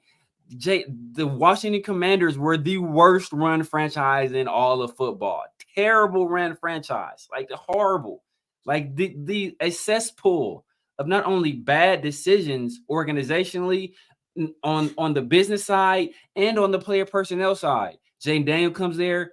They're the darling of the leagues. They're 4-1 right now. And Jaden is an MVP candidate, right? So, like, if you get the right signal caller, all of this stuff can be alleviated. And I think back in the day, we wanted to, and that's why like when people say, oh, we need to give Aiden O'Connell a chance, and we haven't, like, these other guys, it didn't take long. It doesn't take long for you to prove you're that guy. This isn't the yesteryears, right? This isn't the long ago, the back in the day, right? Like, people have like virtual reality and cell phones, and they can send text messages and Bluetooths, and why, like, this is the modern times. These quarterbacks are coming in playing well. Guys that don't play well early, they generally don't play well at all. It didn't take Patrick Mahomes a whole bunch of time to start playing good, right? Like, he came his first year as a starter, he lit the league on fire. The only guy that struggled early on was Jordan Love, and he's still kind of up in this year. He's having up and down this year. He's 1-2 as a starter, so even he hasn't truly proven he's the guy. So, we need another guy. The guy for the future is not on this roster. It's obviously not Gardner Minshew, and I'm pretty sure it's not Aiden O'Connell either. We need to fix this. A quarterback can make all of this better, and we need to do all that we can to get a guy. So here's another question, and I heard there's someone in the chat that actually brought it up. I think it was actually Black Cell Sports Talk. I think you brought it up too, because he mentioned, do we replace Luke, or who can we get to replace Luke Getsy? And this kind of goes back to my my comment that I made a little bit ago, which is basically, you can bring in the quarterback, right? You can bring in a CJ Stroud. But if you don't have the pieces, the coaching staff around it to build properly, it's all about, look at Jared Goff with the Lions. Do you think Jared Goff is the same person if he gets traded over to Cleveland Browns? If he gets traded over to, let's say, the Patriots? No, he's got Ben Johnson over there, the offensive coordinator that is allowing him, that's looking at his skill set, that is understanding where he can thrive as a quarterback. They built the pieces around it as an organization, and they're making this thing work. And it goes back to my comment I said a little bit ago, like, some organizations, they stay bad because they're just they don't put the pieces together properly. I mean, look at what we're doing, right? Josh McDaniels didn't work out. Now, I will say is, and I've mentioned before with you guys, is I think Mark Davis is kind of doing it ass backwards. He's bringing the head coach in and not the GM first. He's not allowing the GM to hire the head coach, where the GM is holding the head coach accountable. Did Josh McDaniels, let's start prior to that. Did John Gruden go into a meeting with what's his name? The GM with John Gruden, Mike Mayock. Reggie McKenzie? Oh, Mike Mayock. No, Mike Mayock. Okay. Did John Gruden go in a meeting with Mike Mayock and go, shit, I need to have my shit together because he might fire me? No, Mike Mayock thought John Gruden was going to fire him. And then you got Josh McDaniels. Did Josh McDaniels ever go into a meeting with Dave Ziegler and think, oh shit, my seat might be on fire? No. Yeah. Because Josh McDaniels knew, I brought you in this building. Yeah, you're not gonna fire me.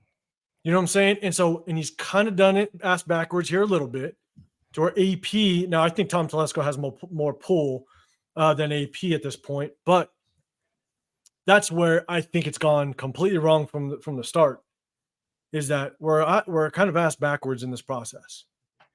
And AP could have that mindset of like, shit, I was in this building first, big dog. Like, I don't know what to tell you. And how much respect does he have for Tom Telesco at this point? So I think that's where we failed from the beginning, is that it's been ass backwards from the start. And so one good comment that I heard, and it went back. I apologize if I didn't see it or I can't find it, but someone said, shit, now that the switch has kind of been made a little bit, right? Aiden O'Connell has come in. Gardner Minshew got benched. Do we see Gardner Minshew at some point on the trading block? Let's throw that out there. I want to hear from the chat, but I also want to hear from you guys. Do we see Gardner Minshew potentially kind of throw it out there? I think week 8 is the trade deadline. I think so. I think it's week 8. Yeah, they moved it back, right? It used to be week 6, right? They moved it back. Yeah, I think so. Do we see Gardner Minshew potential in the trading block? Combo him with Devonta Adams. Do we see it possibly happening?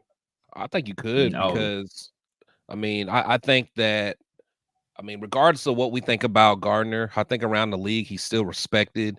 I think he could win more games than a Tyler Huntley in Miami, and there's a couple other teams that have may have someone that got hurt, but I just think that we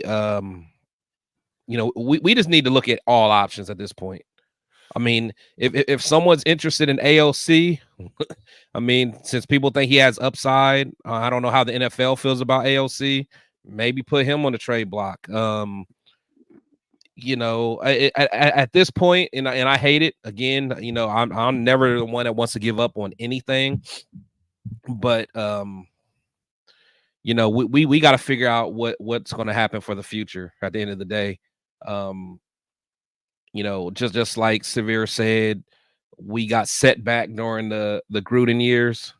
Those 5 first-round picks in 2 years, and we didn't hit on any of them. None of them. I mean, you could say we got Josh some good years from Josh. Yeah.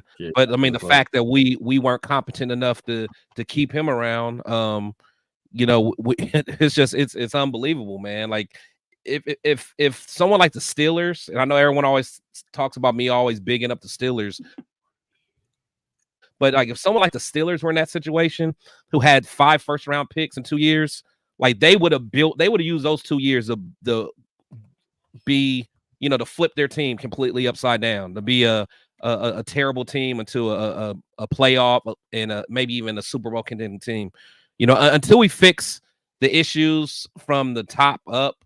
From the top down, I don't know what else we're going to do. I was never one of those people that wanted to always blame the top, but as things are going on, our issues are way deeper rooted than what we see on the field.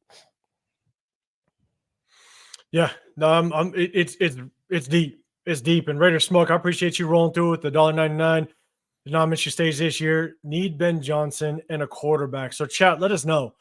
Let us know. Do you want Ben Johnson potentially next year if this whole AP thing doesn't work out? Let me know how many of you want Ben Johnson as a. I'm assuming you're saying head coach, but as a head coach next year. Let me know in the chat, and I'll definitely bring up. But I got one question though. As we continue on with this, is there a quarterback? Now we're going to roll with Aiden O'Connell. It sounds like at this point, is there a quarterback? Because the trade deadline's coming up. Is there someone you'd want to trade for? Is there someone you'd want to trade for prior to the trade deadline to possibly? And now, when you say trade, you got to remember it's giving up draft capital, right? And that's something that we definitely want and we need for next year potentially. But do you think that there is a quarterback out there that we could trade for at the trade deadline to possibly turn some things around? Severe, I'll throw it at you if you got potentially a name in mind. Because I knew you wanted someone late in the draft. There was someone you wanted late in the draft. I don't think they'll get rid of him, but there was someone you wanted late in the draft. Don't even get me started. Don't even get me started next. We got the stellar play of why would we ever want that guy? We got the stellar play of Tommy Two Thumbs. Why would we ever? He played the entire game and played both special team coverage units, and he finished with 1 tackle. Why would we need a possible developmental quarterback where we can get 1 tackle out of our starting linebacker? Like, come on. And now. that 1 tackle, he went for a ride on that 1 tackle. Exactly. Yeah, John Fallon says we could trade for Matthew Stafford. I'm just saying, but trade what from look at this point, man. I don't want to trade for anybody. I don't want to trade. I don't want to trade for somebody that's going to improve this team. Let this thing. If we're bad and we suck, yo, bottom out. Let this thing bottom out, right? Hey, let those guys go out there, play as hard as they can. Don't nothing about tanking, no substitution stuff. We're bad enough as it is. We'll be right there. And we can get our own guy. We need to be in the business of asset accumulation, not sending out assets for a guy to salvage a season that's basically lost anyway. Like I'm not, and maybe we can hope against hope, and maybe we improve internally. Our guys improve. Maybe Aiden O'Connell has an epiphany and he starts playing well, or Gardner Minshew gets together and he starts playing well. But other than that, I'm not sending out any assets to help this team right now. I am going to let this thing play itself out, because I don't think we weren't contenders anyway. So like, I'm not going to ship out assets unless it's like for a really young guy that could potentially be our guy of the future. Other than that, I'm not doing any of that. Get what you can get for Devontae. If Michael Mayer not on board, get what you get for him. And then you go into the draft and hope you can find a QB in the draft. Chris, your thoughts? No, same thing, man. At this point, we just got to just let it play out. At this point, we have to evaluate what we do have. Again, I'm not for tanking. I want us to play hard. If we win some games, I'm happy. I want us to win every game. I would love for us to shock the world. But again, I've learned quickly as a Raider fan, you got to manage your expectations. I just don't see the fight in the team that I need to see. The problem is so deeply rooted. A random trade is not going to change that. You know what I'm saying? There's no random trade out there that's just going to help out. I mean, it don't matter if we did get Matt Stafford, like he's going to have worse season here than what he did, some of his worst seasons in the Lions. So, we're just a bad organization, and we have to figure out, how to get a better foundation. I mean, that's all there is to it. We got to draft better. We got to be a place that's more desirable for free agents that want to come. I mean, it starts with a lot of stuff, man. And it's not going to be fixed overnight. It's just not.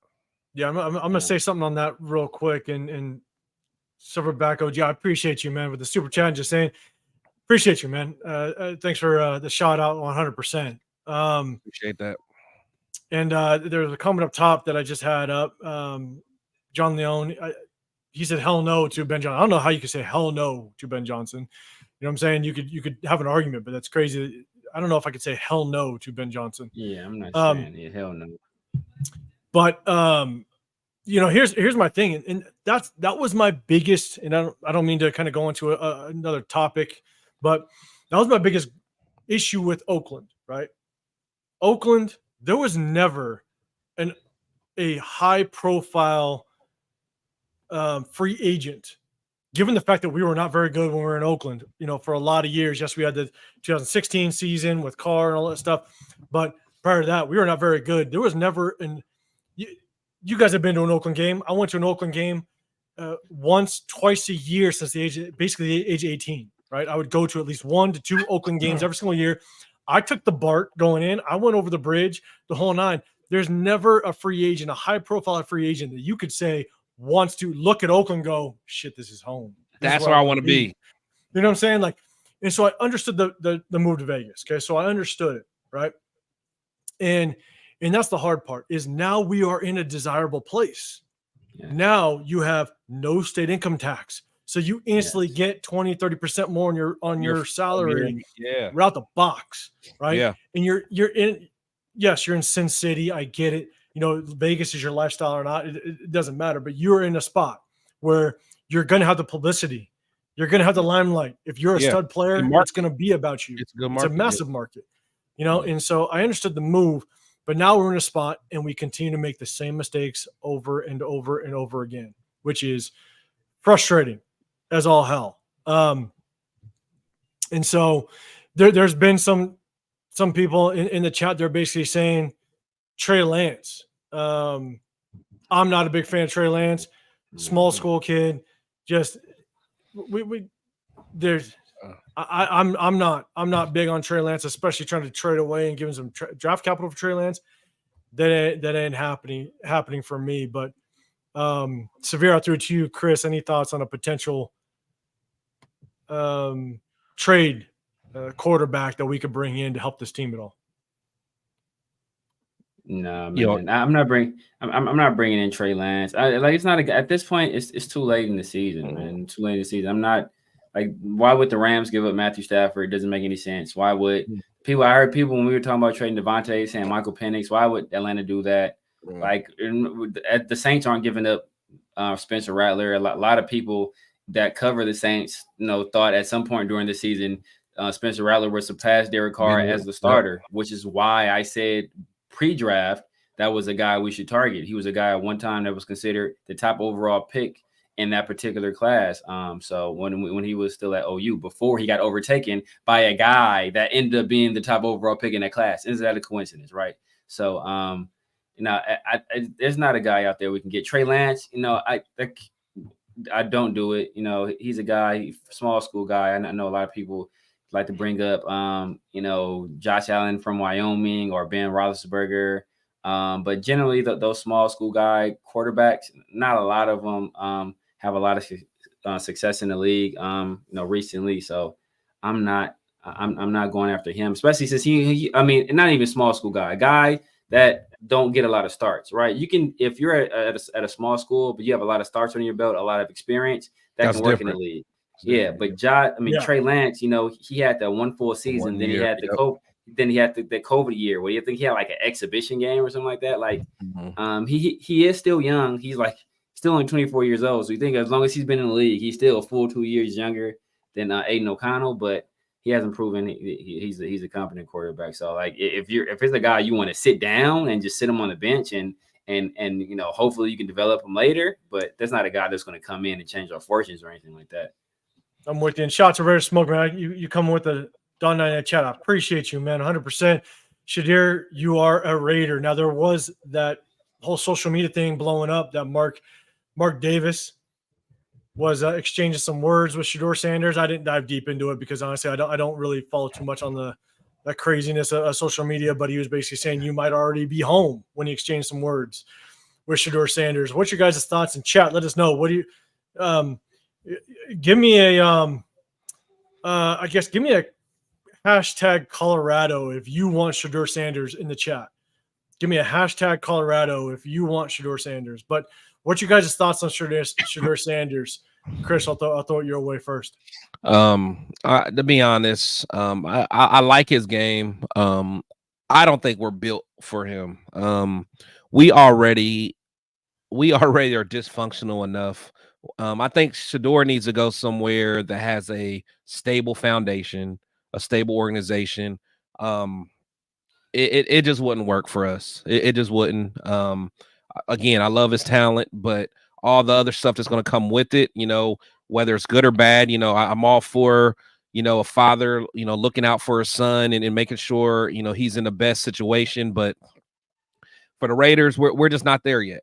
If he went to somewhere that was stable, that had, wasn't as dysfunctional as us, it may work. Because the thing is, if he doesn't get what he wants, or if Deion's not really happy, it's going to be a social media circus, and we want to get away from that circus. So we've had it every year, and I'm just tired of it. Just give me a guy that can stay under the radar, that that will get the job done. Severe, your thoughts on Shedeur? Yeah, I think if we get Shedeur, we run into the same kind of situation where, your starting quarterback, he has an outsized amount of power and influence within the organization. And if we're already coming in here where a lot of people already think that, they have questioned how much pull Antonio Pierce has, And like, and then Tom Telesco, how short is his leash? And then you got Dion in your ear, who is a very influential person in the NFL. Then you start, making those maneuvers to kind of get, the people that they want in the building as opposed to the people that should actually be in the building. Not saying that Antonio Pierce should be the head coach or that Tom Telesco should be the GM, but we should be making those types of decisions independent of what any one player or that player's entourage and family would want. And I think that when you invest that type of draft picks, we're going to have to go up, unless we're already in the top 3, we're going to have to go up to get them. So that's that draft capital plus the money we're going to have to pay them on a contract. Like, that gives a lot of power to one person. So and they're going to want things run a certain way. And I'm not sure if that is how we should be running the organization. So I like him as a talent, but I'm not sure if we should go that direction. No, I'm with you. And real quick, hey, Power Raiders calling. I What up, Steve? Yeah, man. I go to all of his events. All you guys, if you guys hit up Power Raider on social media, Instagram, Facebook, the whole nine. I appreciate you rolling through. He does he's always at the Raider games, and he does great watch parties on the north end of the strip. Power Raider, Steve, I appreciate you coming through, man. I see you. They did a big picture that opening weekend against the Panthers. Obviously, shit the bed against the Panthers, but Steve, I appreciate you rolling through. That's Power Raider. Again, everybody go on Instagram, social media, hit him up. Drift Show 123 says Hendon Hooker. That's an interesting one. Only in a sense that he was a high touted talent coming out of Tennessee that year, right? He had that injury in that, I think it was the week before the bowl game or playoffs coming up. And so, yeah. But again, it goes back to, do you want it? Yeah, he could have been Heisman, 100%. Yeah. But here's the thing. Do you want to give draft capital for a potential Band-Aid? And that's not where I want to be. I don't want to give up draft capital for a Band-Aid as it stands right now. I want to make sure that we find somebody that's going to be the future, whether it's through the draft, whether we go out and get somebody, whatever it may be. I want the draft capital to be able to make moves, and that's what I want the most out of Devontae Adams. I want us to get as much, if we package it with another player, whatever it may be, get the most. You know what I'm saying? And so that's my biggest thing, is I want us to get what we can out of Devontae Adams. And so we talked about Shedeur real quick. Poor Dog says Cam Ward. For you guys, that's what I want. Let's talk about you guys real quick. And we're getting over 2 hours on this live, over close to 400 in the chat. I appreciate everybody coming through. For you guys, let me know, who's your biggest, who you looking at the most for college quarterbacks right now in the college season? Who you got your eyes on as it stands right now? Yeah, for me, it's Cam Ward. He made me a believer. I watched a little bit of him last year, but probably not enough. I so happened saw the game when he played UCLA, and he played so bad that game. I thought he was point shaving. So like once I saw that game, I never really gave him a chance after that. But everybody kept telling me he's that guy. He's that guy. So ever since the beginning of the season, I've been watching him closely. Now he does have that little Gardner Minshew in him where like he'll have one throw every game where you're like, what are you looking at? Like, what are you doing? But the good outweighs the bad. I mean, the dude's dynamic. I mean, he has an arm. He can make all throws. He had a lot of zip on the ball. He's athletic. I like it, and he stays calm under pressure. When his team gets down 2 touchdowns, he doesn't panic. He just continues the game plan, and just like yesterday, he came back and won. So that's the guy that I would love seeing in silver and black, honestly. You're saying Cam Ward, Raider Smoke, you're saying I appreciate the super chat, man, 100%. I appreciate you. This is a superstar quarterback-driven league. We tried everything else in the past, and look where it's gotten us. Vegas Bright Lights seems like a fit to me. He talking about Shedeur, I think. Yeah, I think he is. And look, I mean, if someone is going to be able to handle the bright lights, or at least have someone that understands, has the mentor to handle the bright lights, it ain't nothing like Dion. You know what I'm saying? And so, I mean, he could handle it. He could handle the bright lights. He could handle the environment. But that remains to be seen. But Severe, what's your thoughts? Who are you looking for? Who are you looking at when it comes to a college quarterback? Or keeping your eyes on? Let's put it that way. Yeah, I haven't really studied a lot of the guys yet. I usually this is around the time I really start getting into it, and I will say the previous year I had CJ Stroud as my QB1, and then last year I had Jaden Daniels as my QB1. So I've been pretty good at this recently. So, but the guy I'm looking at, obviously Cam Moore. Cam Moore is a guy, and another guy is Jackson Dart.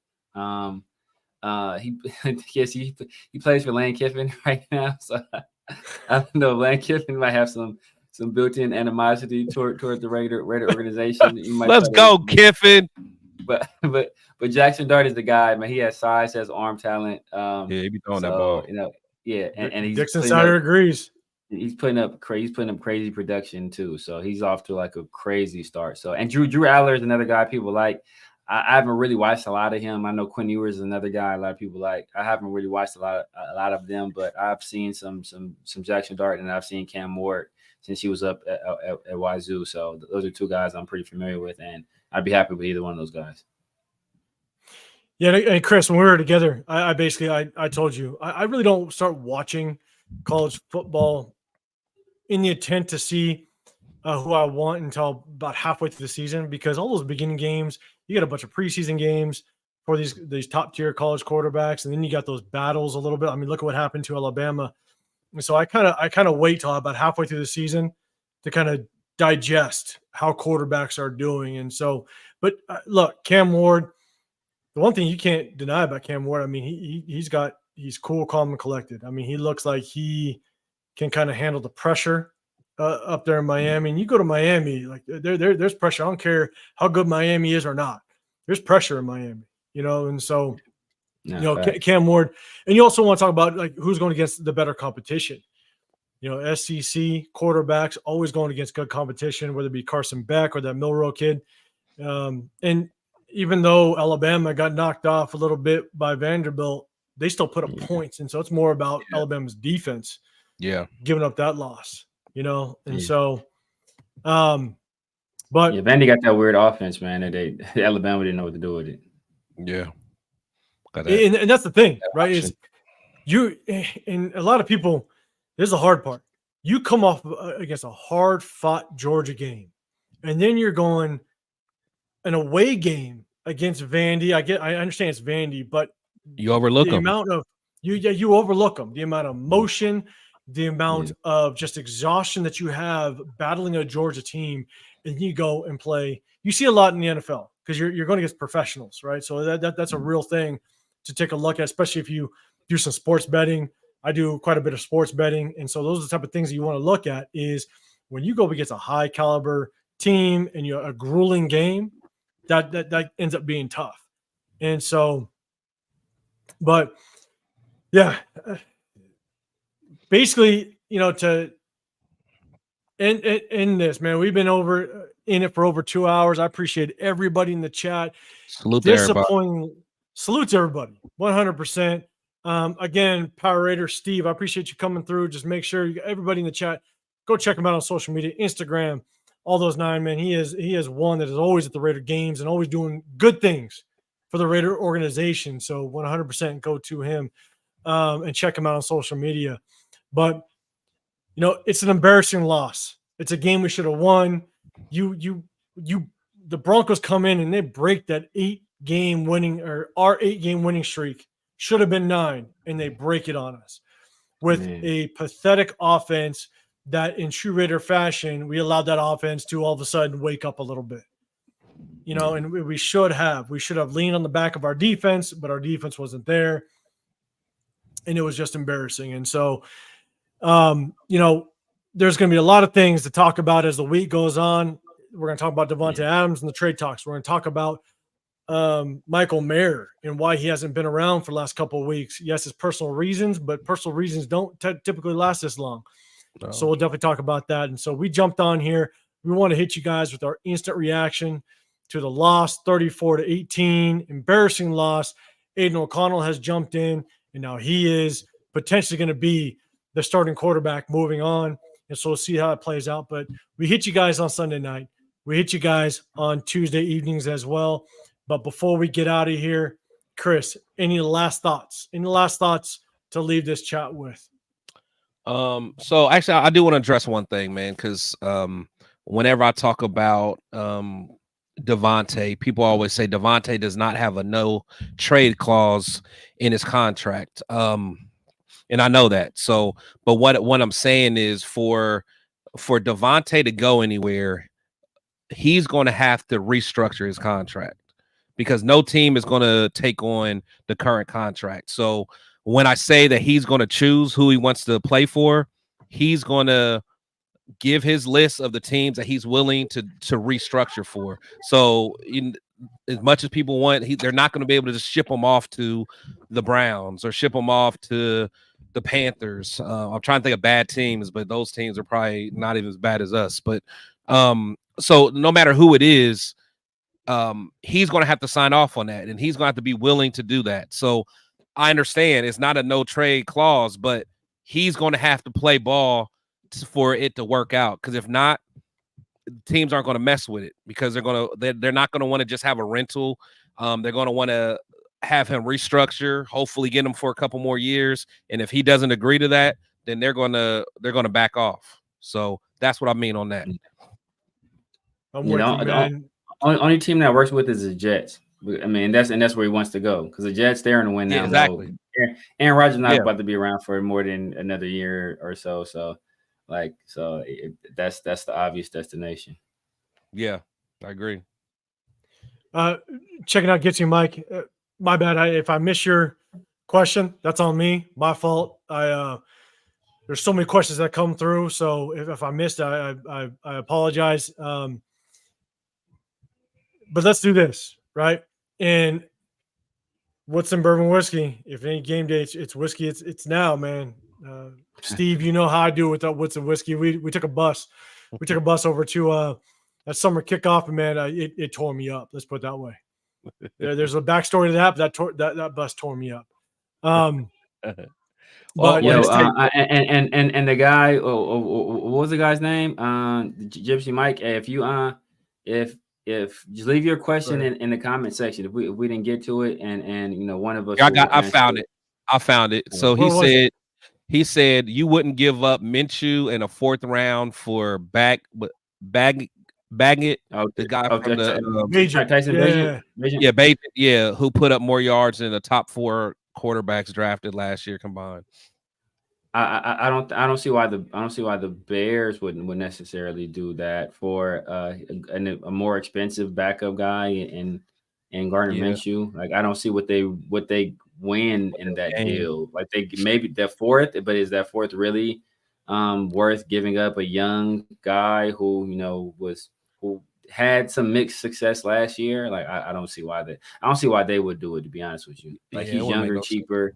And he had some success, and he's been in an organization for a little while. So I'm with you. If we give a 4th, like I want somebody that truly, if you feel confident that they can mold him into that franchise quarterback. You know what I'm saying? Like if you're gonna give a 4th, I want to make sure we 100% can mold him. Now we don't know. We're not coaches. It's Luke Getsy's call, right? Luke Getsy had the experience with him, and so the only thing I would say, Gypsy Mike, is if Luke Getsy felt confident that he can make it work, then maybe a move might happen. He's got the history with him. But if we don't see it work, most likely won't happen. You know what I'm saying? Yeah. Raider Rundown, I appreciate you coming through. You coming through last second. I appreciate you. We've been on for over 2 hours. But guys, hey, we're going to leave you with this, man, because honestly, it's an embarrassing loss. It was tough. I'm going to do it one more time just because my guy Steve, shots of Woods and whiskey. You know what I'm saying? That caught me up raw when we went and did that bus. That's backstory. But I appreciate you guys. I appreciate you two rolling through.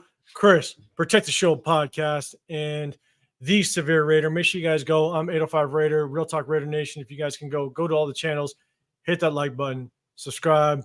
We're going to hit you guys on Tuesday night, 4:30 Pacific time, 7:30 Eastern. We're going to do kind of as we let this settle, as we let this sit. Obviously, more's going to come out with the shift over to Aiden O'Connell. We might hear more about Michael Mayer, the whole nine, but we'll hit you guys with that. But I appreciate everybody rolling through.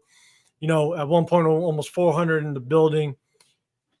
Make sure you guys on the way out, hit that like button, subscribe where you're at. So, and guys, as much as our Raiders failed us, enjoy the rest of you guys' weekend. Enjoy the Sunday night. Enjoy Sunday night football as it's going on. Yeah. And we'll see you guys on Tuesday night. So Appreciate y'all. appreciate everybody. Actually, before we get out of here, I just want to say this. I know start this live is really emotional. Just mad about the win.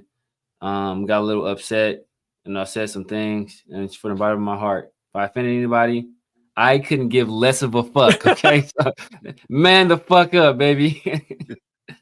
Peace.